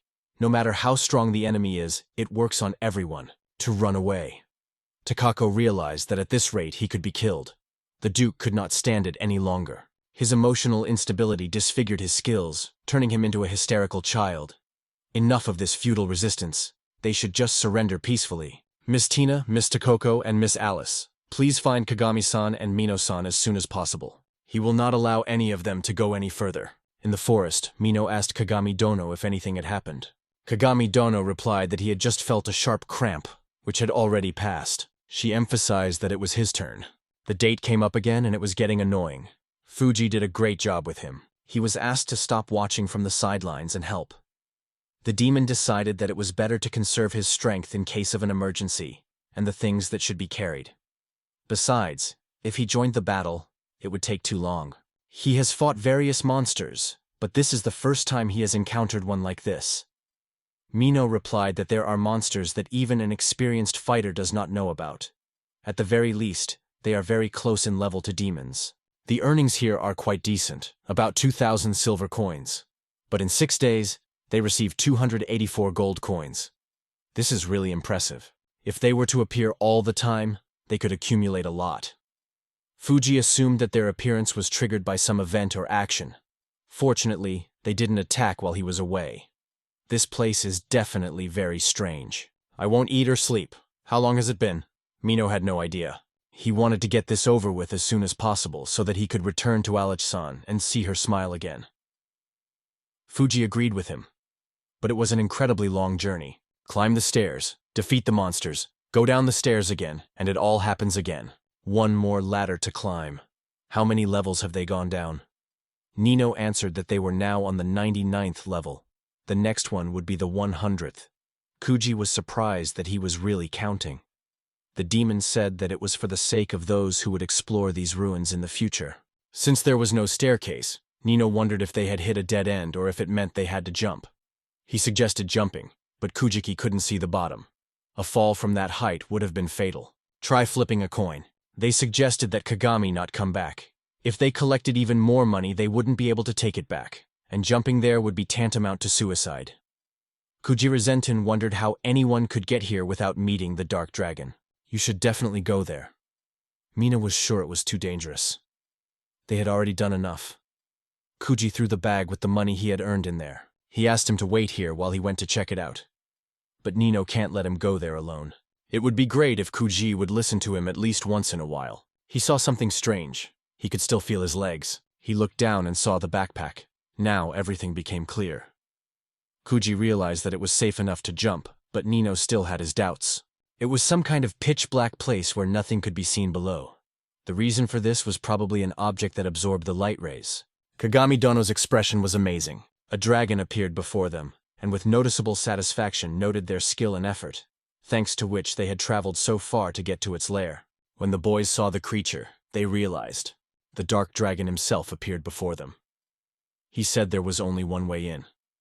Since they were able to go through a path they hadn't even seen, their courage had no limits. They thanked him for his courage, but also apologized for the sudden interruption of the conversation, because Kuji had interrupted. They acted slowly and carefully. I can't even stand up properly in these conditions. This is unprecedented. He suggested postponing the decision. He asked if he was really a monster, and it was confirmed. I found myself in front of one of the unique phenomena of this world, a dark dragon. These are beings who know the truths of this world. They observe and maintain the world order. He considered himself the god of this world. But it turned out that he was not. He is just one of the singularities that exist in this world. Existence is different from the divine. Realize that they actually exist. The dragon noticed a smile on Kujo's face. Was he not afraid of him? Kudzu admitted that at first he was a little surprised to see him. But after talking to him, Kuji realized that there was no reason to be afraid of him. If it was a mindless monster, he would probably have to kill it. Therefore, the dragon realized that Kuji wanted to fight him and had to warn him that he was even more powerful than the demon lord. He could not believe it. The dragon asked why the demon was here. How is this even possible? Menno did not even know what he was talking about. The demon asked what he meant when he said he was stronger than his demon lord. It may look impressive, but why can't I feel any magical energy in him? The dragon replied that it would be difficult for a creature like him to feel his magic so easily. Once upon a time, they had lived surrounded by his magical energy. But only those with a certain level of power could feel it. He could not understand how this was possible.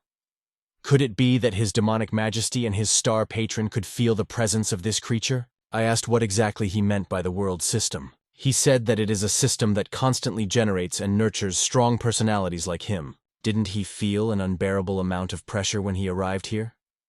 Normally, it was impossible to explore these dungeons without special items or weapons, precisely to determine the true strength of the invader. In addition, being here, you don't feel hungry or tired. It seems that he managed to get here thanks to special items. It turns out he didn't bring any weapons with him. This is unprecedented, but this time he will accept it. Kudia suggested that he probably expected people like them to show up. The dragon acknowledged that, whatever the case, they had already demonstrated their true power. He invited them to the dungeon, which opened its doors only after the demon lord was defeated. Puji asked him to tell them about an item that could be purchased for 10,000 gold coins. The dragon remembered that he had heard of it before. It proved that one cannot get something by relying on strength alone, without charm and wisdom. The dragon asked him if he had achieved this. The boy said that he had not yet. This surprised the dragon. There are two important points. The dark dragon is a creature that raises strong people. This dungeon can only be visited by obtaining an item worth 10,000 gold coins or defeating a demon lord. Remember how Estella doubted that she would get another chance? He claimed that they hadn't killed the demon lord. The guy tried to calm him down and asked him to just give in to the game. He said that he had defeated the demon lord himself. With just one punch to the stomach, he finally destroyed him. The dragon was amazed. He did not expect such a turn of events. He said that Kagami-san was simply incredible. After whispering these words, he passed away. They had never heard of a demon lord being defeated like that before. But more importantly, why was the demon traveling with the human? Since they got here, had he really been fighting on his side? He answered that he had been zombified. The dragon had never heard of a demon being zombified, and could not understand how that was possible. The demon told him how he had kept him locked up for 28 hours, trained and persuaded him using his coercive skills. With this power, he took over his body and mind. The matter remained unfinished. He had a deep respect for the demon lord, even during his fighting with him. He exclaimed when he heard the words of the demon lord's greatness. Even Kuji recognized his devotion. The dragon believed that the very possibility of defeating the demon lord spoke volumes. The only being he could sense here was now gone. About 3 months ago, he stopped feeling it. It took a long time for this guy to get here, and Hoji was surprised to hear about it. Indeed, when Estella used the demon lord to attack Salaria, he probably used some kind of skill to hide his presence. Without understanding the whole situation, this guy jumped to his own conclusions. I asked if there was a reason for their visit. It turned out that there was. His journey here had more significance than just the dragon's gratitude for his glorious deeds. As the dragon told him, he was waiting for the arrival of really powerful people. Since he arrived here, the dragon has promised to fulfill his wish. It doesn't matter what it is, as long as it is possible in this world. First, he has to choose one of 2 possibilities. His wish will be fulfilled, and he will move on to the next stage. Kuji knew nothing about her. As the dragon had said, only those who pass to it will have the right to know. The only thing he knew was that the path would be full of pain and hard battles. Kuji assumed that this was due to the system of the world. However, there is no doubt that the dragon has experienced many tragedies along the way, so much so that it may have lost the ability to fight. For those who have lost the will to fight, thoughts of even greater battles seem like a futile effort. Why is there a second choice?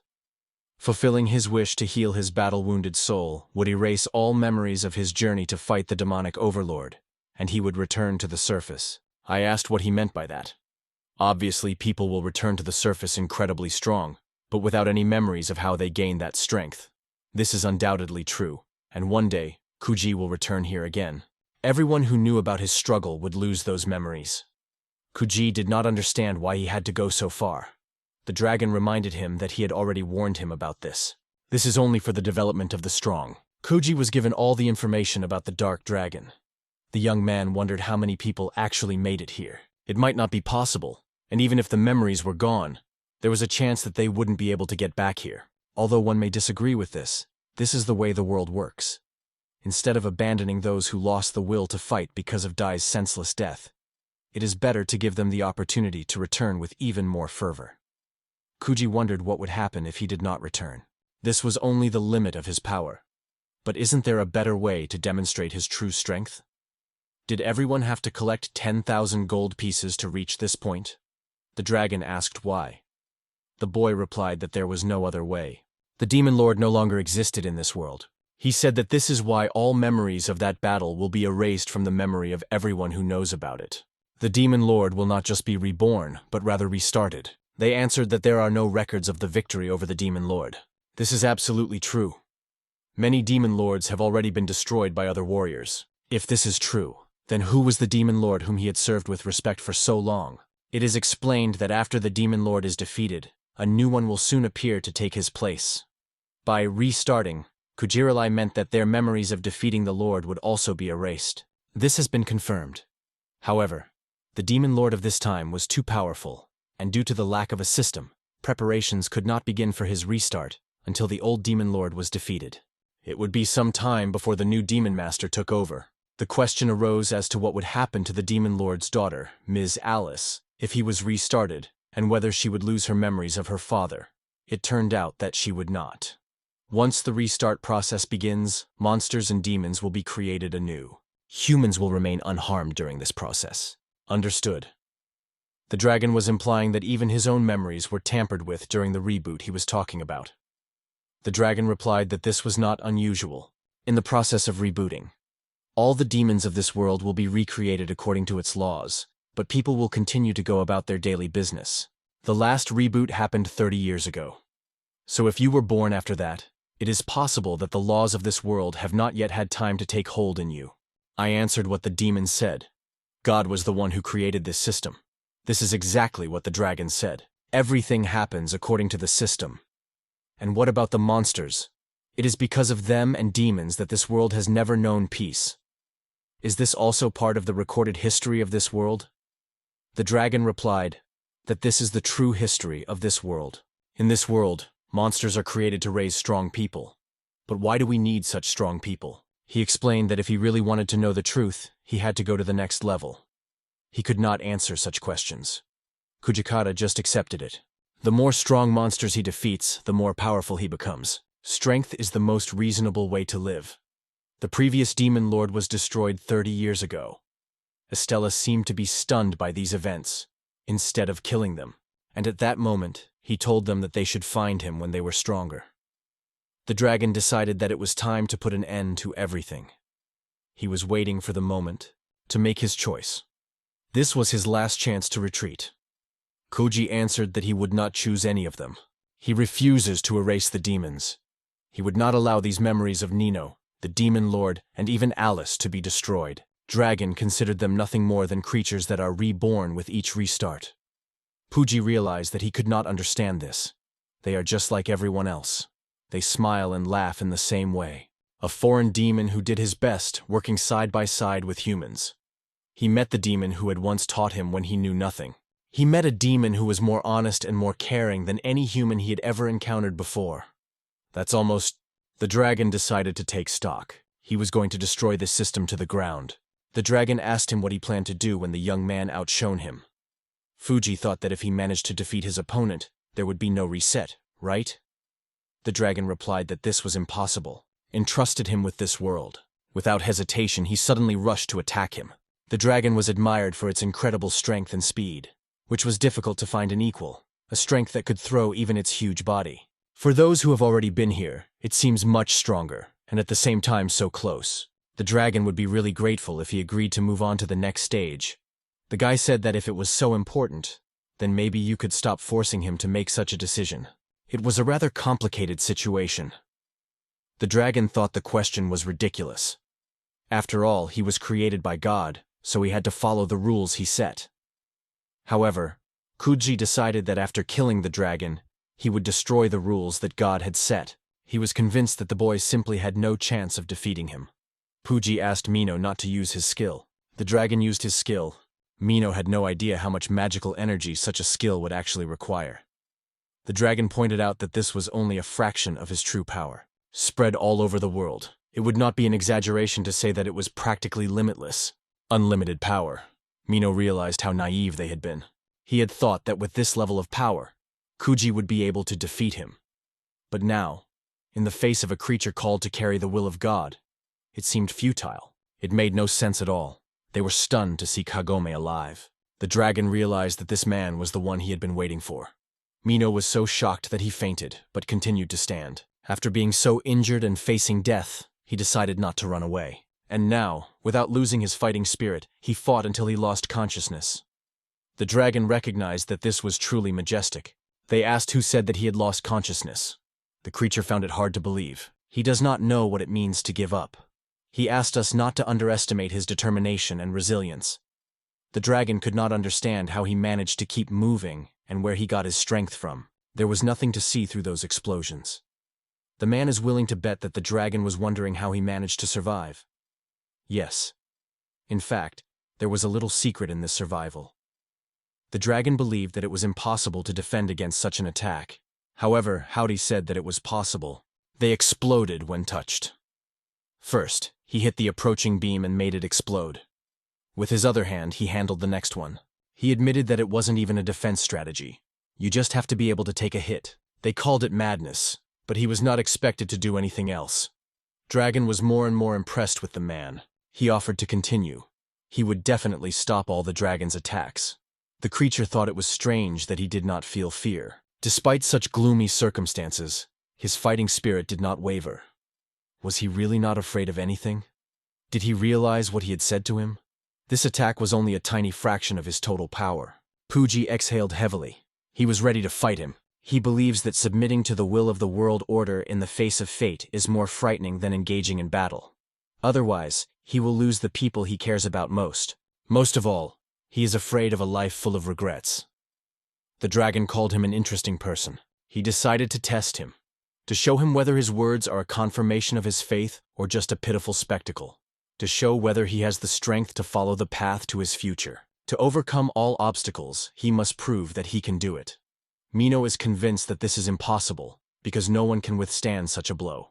He asks if the dragon doesn't care if Kagome doesn't survive. If so, the dragon will realize that his strength is also insufficient. The boy was asked to give an answer, but Kuji stayed by his side. Everyone was amazed to see this.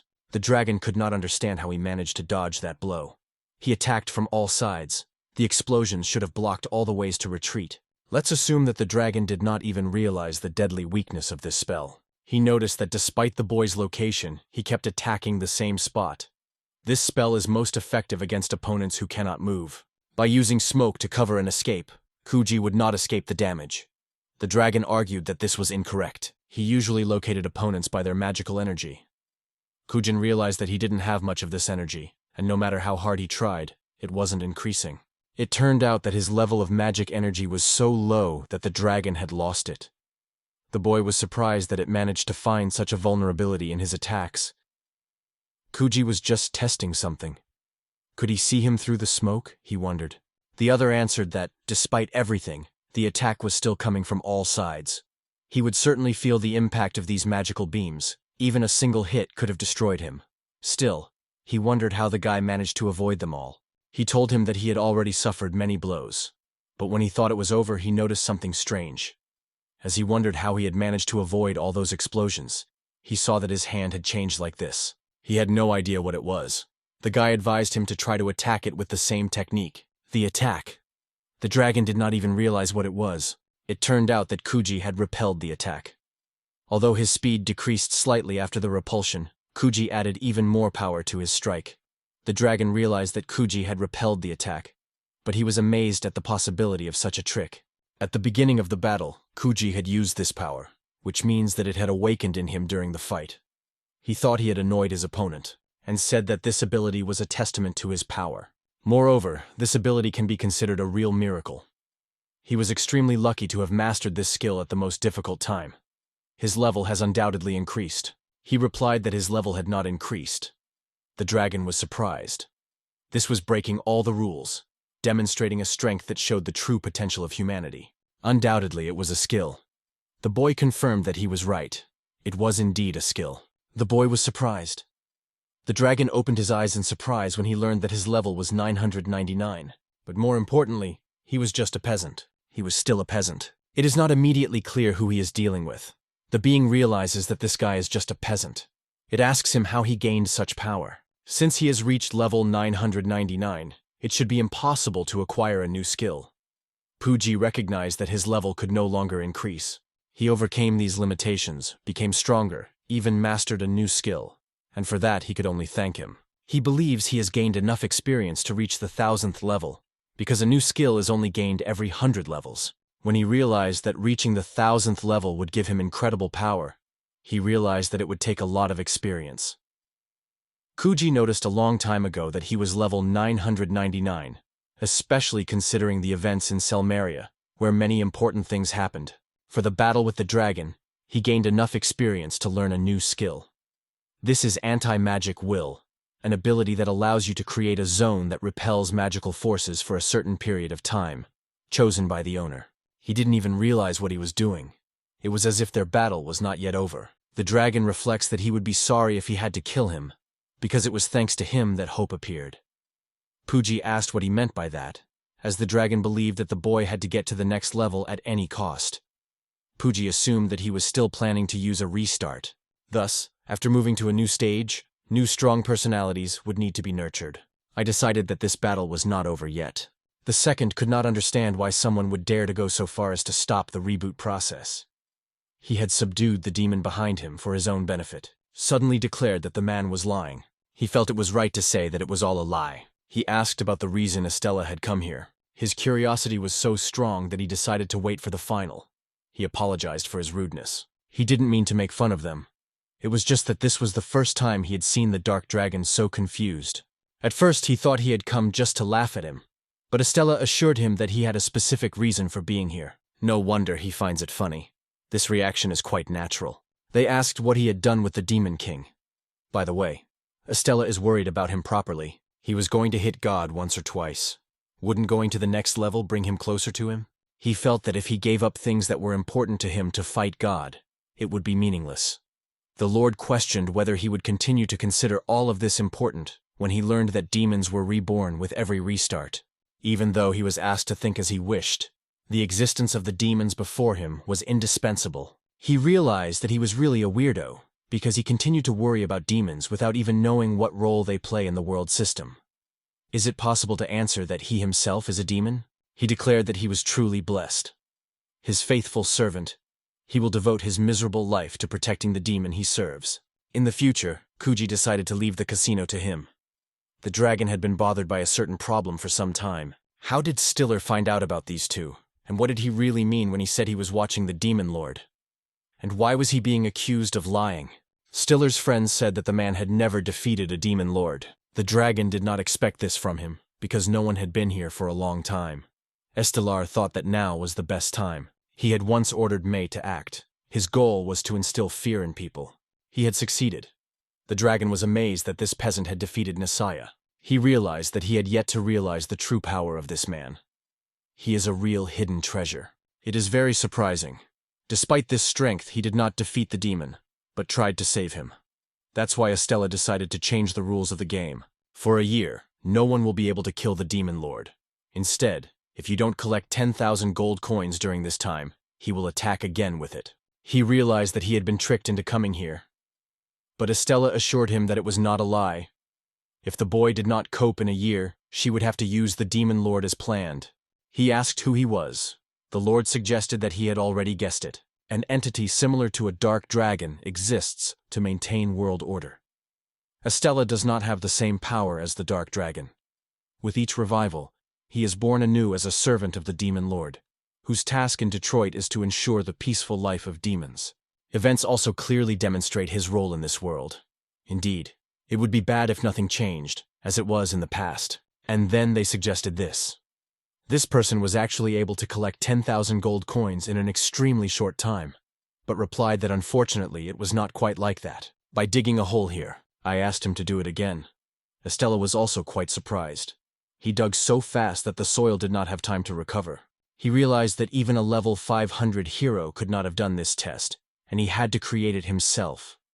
The bishop had no doubt that this character was so strong that he could compete even with a level 999 hero, albeit only for a short time. The master could not have foreseen this. As the dragon understood it, it meant that this person had not fulfilled any of the conditions that the master had set for the next level. The realization of how powerful he was not enough to fulfill all the conditions? The dragon thought otherwise. This man is so strong that he cannot even break the rules. He spoke to the dark dragon, saying that he himself had witnessed his true power. Isn't that right? His power is enough. No one else could give them hope. Pooja thought about this. The demon thought that he was fortunate because of this skill. He had good fortune and loyal companions by his side, who could turn the tide at a crucial moment, which even eclipsed his confidence. Could this be the man they had been looking for? He said he didn't want to move on to the next stage at the moment, so he asked to be brought back to the surface. He was outraged. The restart process was stopped. Wouldn't moving on to the next stage help him achieve his goal? He realized that this step would only delay the restart. If he defeated the Demon Lord, the process would start again, so it made no sense. He explained that he would never be able to move on. His goal will remain unattainable forever. Would he accept that? Kuji realized that the bishop thought he didn't want to go to the next level. He agrees, but not yet. Since he can't stop the restart function under these conditions, he needs to prepare himself. Until then, he would like to return to the surface if possible. Estella asked him what he was going to do next. He decided that it would be more interesting to wait and see everything with his own eyes. When everything was ready, he would return with 10,000 gold pieces ready. To bring the Demon Lord back to him, he needs to have the power of the Demon King to carry out his plan, because it was believed that collecting 10,000 gold pieces would be enough. Fuji said that this was an attempt to further motivate him to act more decisively. But even without it, he would have raised the money within the deadline anyway. He would have made it. The ruler could have returned to his wars or whatever he was doing, but he would not. Estella felt that giving him the Demon King would be much more dangerous. He realized that if he didn't make it in time, the Lord might say he wasn't strong enough, so he asked, and suggested that if Estella really let him come, he would also help him bring back the Demon King to safely pass it on to the child. The demon pointed out that Kuji is actually a very interesting person. The demon accepted his offer. Kuji saw His Majesty the demon. The demon believed in them. The Lord replied that this was not the case. He just has high hopes for him. He was looking forward to seeing what he would show him. He has to finish all the unfinished business in this world, destroy the demon lord, and fulfill his destiny, having the potential to become the savior of this world. They discovered that the demon lord had already awakened. He did not understand what had happened.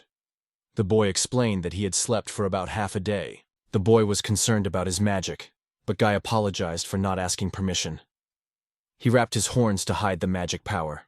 He had a few spares for a rainy day, but he had no idea that he would have to use all of them to completely suppress his magical energy. The Lord realized that he had given him help again. Puji thought that this was a touching moment of reunion with his student, so he could have shown more joy. He replied that the boy had begun to call himself that. Aiden Mino stood up and turned his attention to His demonic majesty. Aiden was surprised that he had made him worry so much.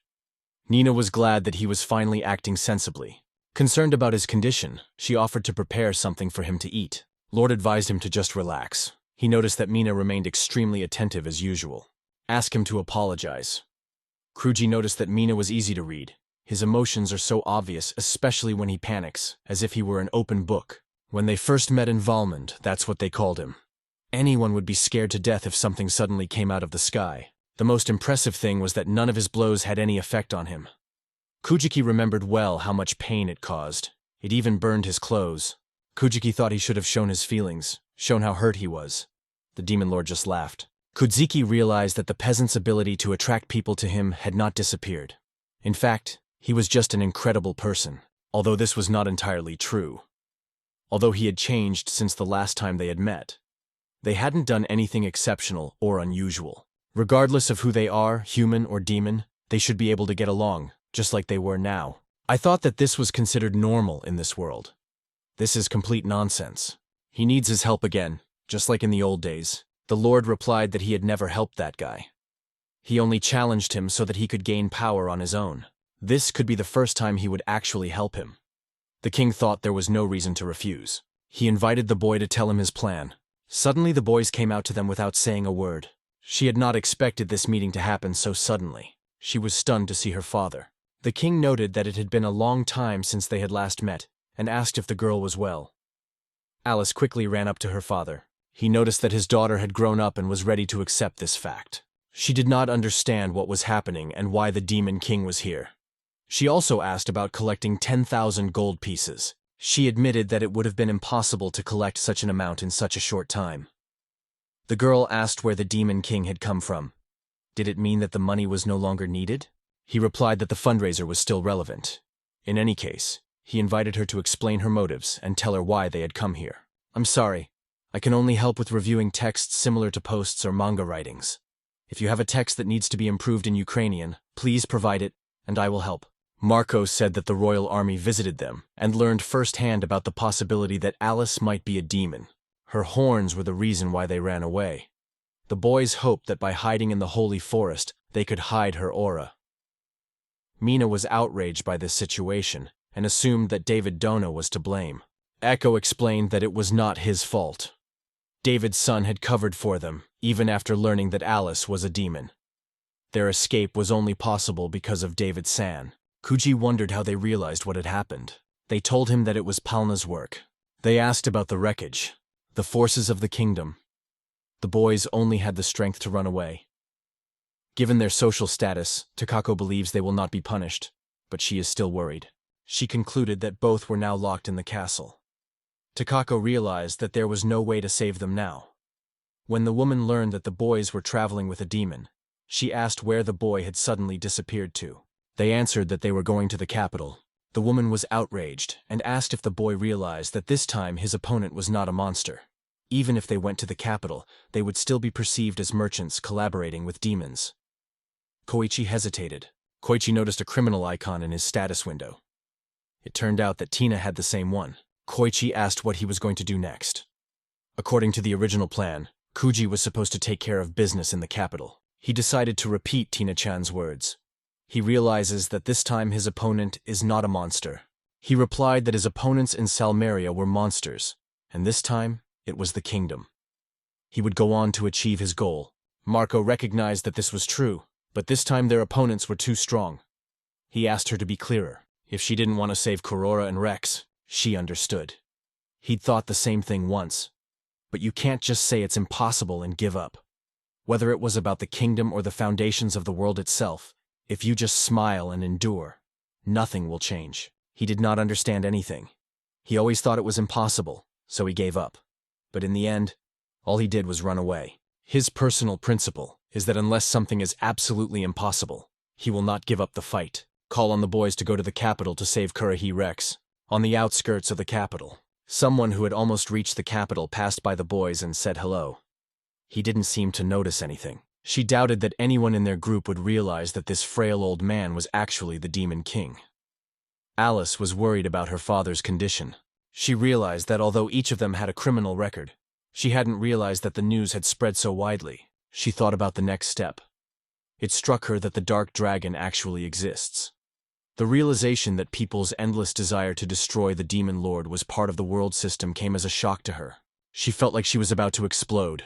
Kuji asked her not to despair. She will definitely cope with this. The Lord is pleased, Alice, that you have met this peasant. She is also happy that she was able to meet Kagami-san. Despite knowing who she really is, he still protected the demon from danger. She genuinely cares about him, caring for him with great warmth. Recognizing that the peasant had actually grown into a distinguished young man, Fuji assumed that this was due to his peasant background. From the outside, Mako saw that the demon lord looked like an ordinary man. It was stunning to realize that they had been confronting such an enemy all this time. Mako realized that the restorative magic was not working due to some kind of curse. However, if he had the right item, he could have come up with something. The king believed he still had enough strength left to fight. He was not going to force him to fight anyone. He just wanted to talk. The man asked what they want from him, what makes him act. They want him, as the Demon King, to offer a peace deal. Shayna was outraged to hear this. It seemed absurd. However, Kuji decided that it was worth a try. Without trying, nothing would happen. He reminded Shayna how hostile she had been in the beginning. I understand, but we are talking about the kingdom. If someone tries to impose something like this on them, they will sue for all their actions. Kujir noted that with demons, the result would be the same. Therefore, it is necessary for the authorities to resolve the situation. If everything goes well, Kurura and Rex will be released. Tina doubted whether things could be that simple. Rex wondered what would happen if he encountered someone who would not listen and decided to start a war. They decided that if the negotiations failed, they would have no choice but to engage in combat. He does not want to involve the Demon King, so he plans to fight alone. Tina realized that eventually everyone would have to fight. Takako also called it a bad decision. Everything can be solved by force. Even if he can't convince them of a truce, Kuji still wants the kingdom to understand that this is the will of the Demon King. It's risky, but to deliver this message, he must meet with the king, no matter what it takes. She returns to Kagami-san and decides to confess her love to him. Unfortunately, it seemed that the likelihood of their agreeing to such a truce was extremely low. Alice rushed to the rescue. Kuji had no idea that Alice had healing magic. Alice explained that she wanted to be able to help people. David noted that she was completely dedicated to her studies. It was obvious that Kagami-san was also doing a good job. What was David Dano doing here and what happened after they escaped? To save Mr. Rex or Ms. Carrero, David didn't want to be found when he himself couldn't move freely. The woman believed that his safety was the most important thing. She suggested that this was because he was no longer useful to them. The original task was to uncover Miss Alice, as well as to bring Rex-san and Cœur Rousseau back to the castle. At least, that's what he thought. Fuji wondered why the likelihood of their agreeing to a truce seemed so low. It turned out that the real reason lies in the king himself. He is obsessed with the idea of destroying demons as if it were the meaning of his life. His Majesty is ready to sacrifice everything to destroy the demons and their master. He realized that such hostility could be turned into a driving force for one purpose. After all, he is a representative of humanity. He pointed out that this was unnatural. It seems as if he was taken over by demons from his lord. This is undoubtedly because of Kira-Rusama. I asked what he meant by that, and Puji realized that Kururu was the daughter of the king. Kururu was supposed to be fighting on the front lines against the demon lord or something. During their acquaintance, she kept asking if Alice was a demon. Tina noticed that Kuroru had become noticeably softer since then. Kagami-san's words were confirmed. The king made even his own daughter fight, and it was he who taught her to hate demons. He had already explained to them that attempts to go to the capital to negotiate a truce would fail. But if it was for Kurosama's sake, to save her. Without her, Kuroru-sama will never smile again. When David began serving her, she was known as a very cheerful child. She always cared more about others than herself. Like Mrs. Alice, she was extremely friendly. She could have done anything to protect that smile, but King. To train Mrs. Kurora to become a true wise woman and make her strong enough to defeat the Demon King, the young girl was forced to undergo a rigorous training regimen every day. Although she was not yet used to fighting, Kuroru-sama was forced to fight monsters much stronger than herself. Rusama was terrified at the thought of taking someone's life, even from the weakest monster. Fear of losing her own life held her in a cold vice, not allowing her to move. All day long and again the next day, she was a victim of this endless torture. Fear gradually penetrated her, and she begged not to be forced to fight, but even then the king stubbornly refused to listen to her requests. Days passed one after another, until one special day came. If Aru couldn't smile anymore, she would say that it was her destiny and she fought in all the battles she was forced to. Although it was broken, Takako thought it wasn't. When they first met, she never thought her spirit was broken. Tina was of the same opinion, although she did not deny that Kira-ru would complete the mission of destroying the Demon King. David attributed it all to the king's influence. Mrs. Curie was morally exhausted. The king was worried that her inability to adapt to society was casting a shadow over the royal family. So he restored her state of mind. He thinks it is better to say that he made her heart no longer feel pain. He concluded that Kira-rui had wanted to destroy the demon lord from the beginning. David denied this, explaining that she had always been disgusted by battles.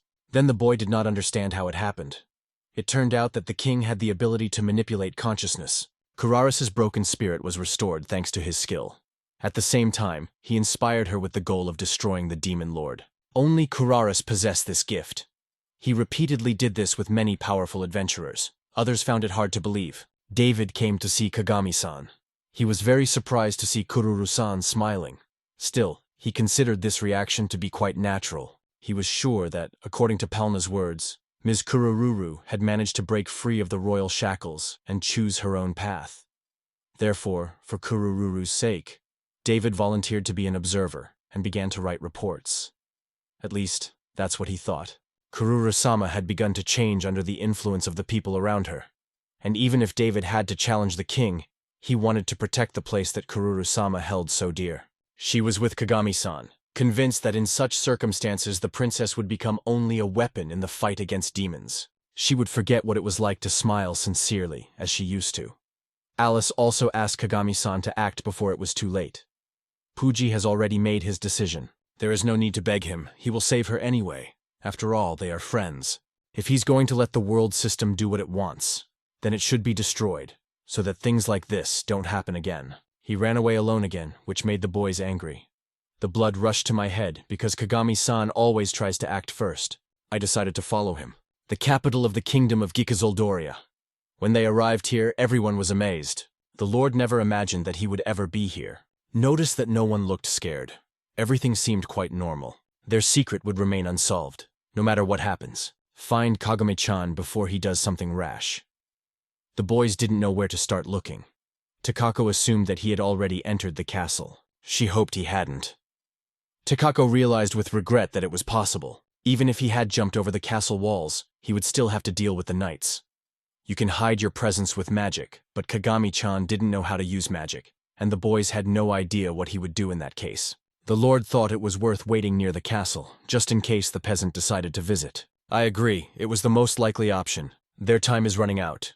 The longer they influence Kir's will, the more the Rusas are influenced by circumstances. They had to find out the truth on their own. Tahaka was worried about Kagami-chan. The entrance to the castle. It is quite calm here. Tahaka assumed that Kagami-chan would really come here. The demonic majesty decided that she could try to save this Kuraru. She didn't expect to hear from the demon lord. It was like an offer to risk his life for a human being. The king realized that he himself had received help from such people. Why should he be any different? Now that the peasant woman was not with them, They would save only her. He does not know what lies ahead. At best, they will all have to face a difficult trial and be labeled as criminals. The relationship between demons and humans will remain the same as it has always been. They realized that if they went to rescue Kurora-chan, the situation would only get worse. Alice noticed something important. Tina looked over to Kagami-chan walking down the street. Tina felt happy when the boy finally appeared. She noticed that he was heading straight for the door, and it made her angry. She asked him what he was doing here. Did he realize where he was? This is the entrance to the castle of His Majesty, the ruler of Hekel Sadoria. They began to threaten him with spears, saying that he should not be here. In the end, Kuji left them unarmed. Already preparing to take decisive action, he said that he had come to kidnap Rex and cure him. It was clear that this guy had no idea what was going to happen next. Other guards arrived at the scene. They were facing an intruder, and they were about to call for reinforcements. However, he decided to storm the castle on his own. Did he not value his life at all? Kuji was shocked to hear this. He told them that they had it all wrong. Let them stop talking about his life and let him pass. He marched toward the castle, not giving the guards a chance to intervene. They were ordered to kill him. They said he was too powerful. Suddenly, Takako, whom the guards mistook for a giant, appeared and came to their rescue. Fuji told her that they were too late. He advised him not to rush. Meanwhile, others joined Tetsaka. She called him a stupid idiot. She was outraged that he acted without thinking about the consequences. None of them were going back after this. But Tina remembered that David knew the layout of the palace. They could have gotten in more unnoticed. They realized they didn't have time for anything else. So entering through the front door was the fastest option. Mina wondered what he had been doing all this time. After some thought, Fuji replied that he was getting ready. He was discovered by more guards who were ordered to detain him. While thinking, he suddenly attacked several guards simultaneously with his foot. He was surprised to feel that there was no need for guards at all. He asked them not to say that. He was glad they came. The boy tried not to do much harm, although it was very difficult to restrain himself. When Lord realized that there was no point in holding back because these people were threatening his life, he still hesitated. He reminded me that they had come with the intention of making a peace agreement. If he killed someone, it would give them a reason to refuse to negotiate. Let it be him to change these absurd rules. But that is no reason to take lives so easily. It goes against the very desire to reach an understanding. He decided that he would try not to kill anyone. The guards were already approaching them. The peasant had to watch closely. The Lord was going to show him how to do it. The Lord decided to show a striking difference in strength so that they would lose the will to fight but remain alive. They were shocked to see the demon. Judging by its incredible strength, it was no ordinary demon. Humans and demons worked together. Could these really be the same traitors they had heard about? Fuji was fuming with indignation. The Lord believed that he shouldn't worry about their words. Regardless of their actions, they were already seen as enemies. In the king's castle, humans and demons worked together. Spreading such rumors could be quite useful. With help, they would be able to break the rules that require the demons themselves to be destroyed. When they realized that this made sense, they unwittingly began to worry, but it was necessary to do so. However, if they didn't get out of the way, they wouldn't be able to move forward. Even the Lord decided to try it. It would not be easy to limit his power. With his strength, he lifted the guards into the air and threw them sharply to the ground. Then he signaled his comrades to move forward. He was suspected of murder, but the king denied the charges. The soldiers continued to rush to the battlefield. He struck them again with a powerful blow. The team rallied, ready to face their opponents. The guards, armed with swords, rushed to attack, but Kuji held back. The demon lord said that they attacked without regard for their own lives. It is hard to disagree with this. Such devotion is natural for the royal guard. It is no longer a joke. Ask them if they wanted to die preparing for another attack. The men realized that there would be no end to it. They asked him how many more times his demonic majesty could use this spell. The demon lord believed that it would not work forever. It is not easy to limit such power. David asked Kagami-san if there was any way they could get there. Kagami-san turned his attention to the castle balcony to let him know that they were moving on to Plan B. He ordered the demon lord to go there and detain the others. And then he decided to carry out his plan. He grabbed Alice and threw her into the air. He realized that it was Alice's turn, that he couldn't just throw Alice-chan in the air, thus changing his influence. She was stunned when it was her turn. She had already finished, but the demon lord helped her land. It was Takako. The ending was not so smooth. It was Kujiseda's fault. His hand slipped.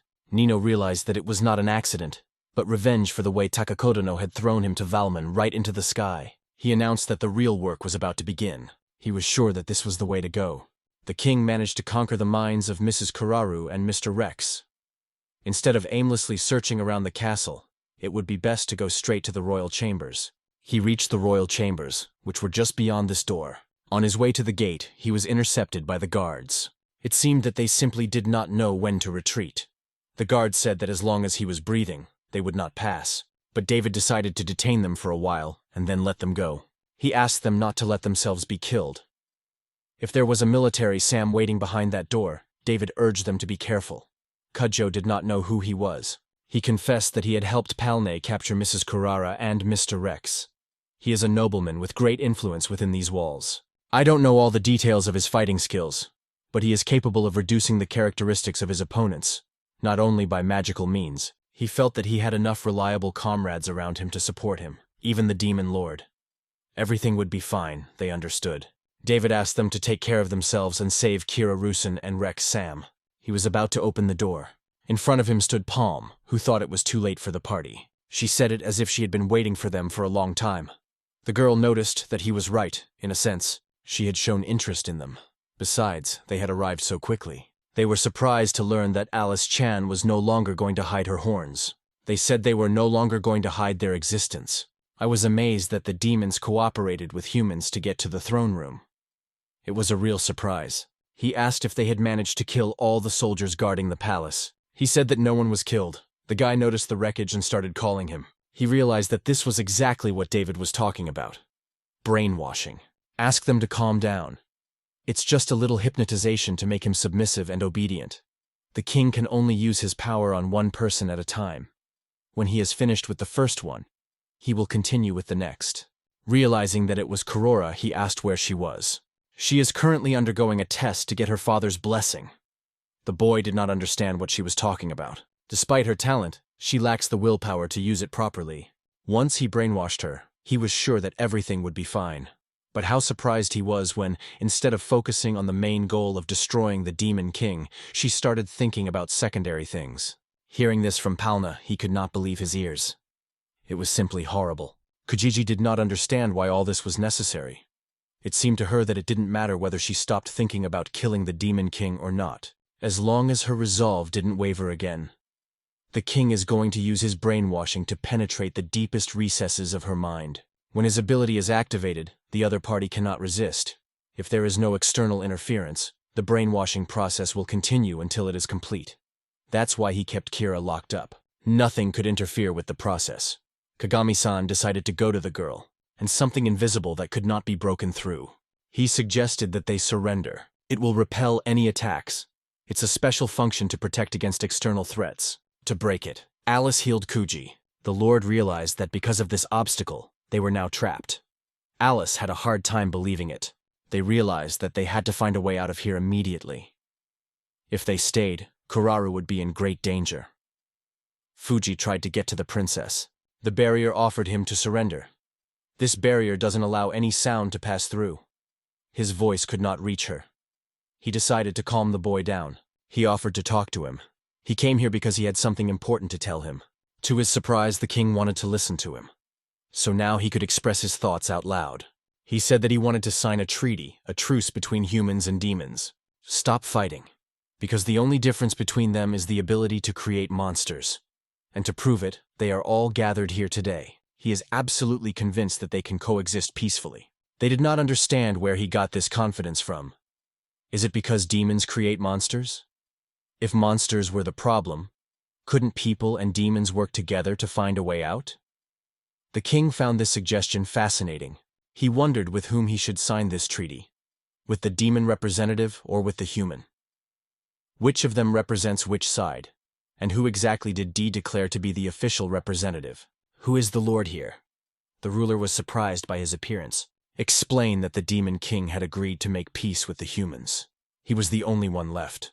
All that was left was for him to give his consent, and it would change the world. If only he knew that after defeating the Demon Lord, they would all be reset to their original state. The memories of defeating the Demon Lord would be erased, and a new lord would appear in his place. This war will last forever. The king asked what he meant. Fuji told them everything he had learned about the structure of this world from Estella and the Dark Dragon. He laughed heartily, assuring them that this was the most important part. To accomplish the reset, he sent his strongest representatives to defeat the Demon Lord. He had heard about it from Estella and the Dark One.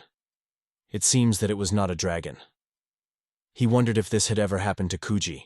If demons and monsters exist to maintain the balance of this world, then they must exist to select the best of this world. Fuji found this hard to believe. The king suggested that they stop talking.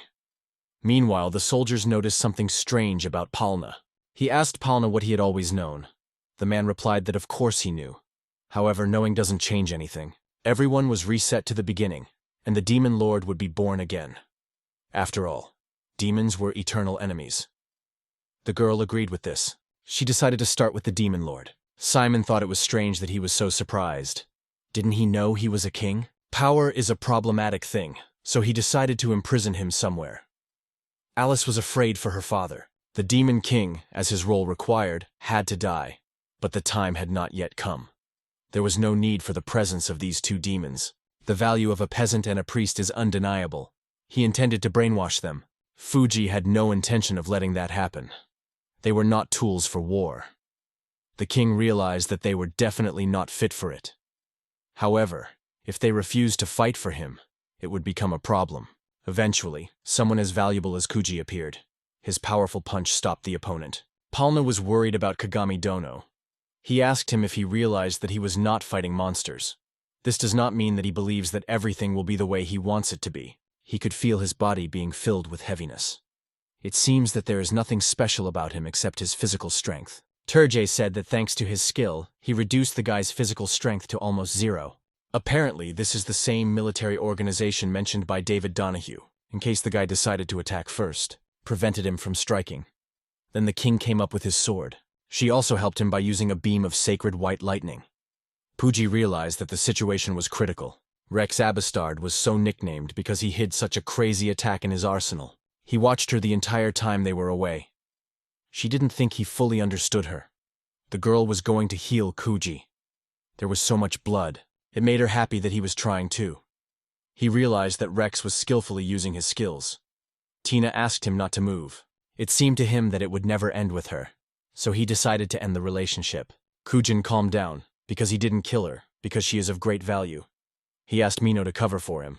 He knows what he has to do, but his body is like made of heavy steel. This strength is just extraordinary. The army has contributed to this. He decides now to see how long Kujiki can hold out. He pulled out his sword, and he did the right thing, preparing in advance. Mino did not understand what it was for. Fuji had prepared it in case of an emergency. He could not remain unarmed. He replied that it would turn the situation in the boy's favor. His sword clashed with the enemy's weapon. This interested the ruler. At the same time, he interfered with Kuja. Palna directed the flames at him and the demon. The king realized that it was time to surrender when he saw that the enemy had survived the attack. He decided to give up trying to deal with this breed of demon. He realized that he had a better chance of winning the battle against them. He declared that he would never give up. The king, waving his sword in front of the girl, asked to be allowed to do so. Kuji rushes to Alice's side for help. He manages to protect her from the sword. As a result, he became seriously worried himself.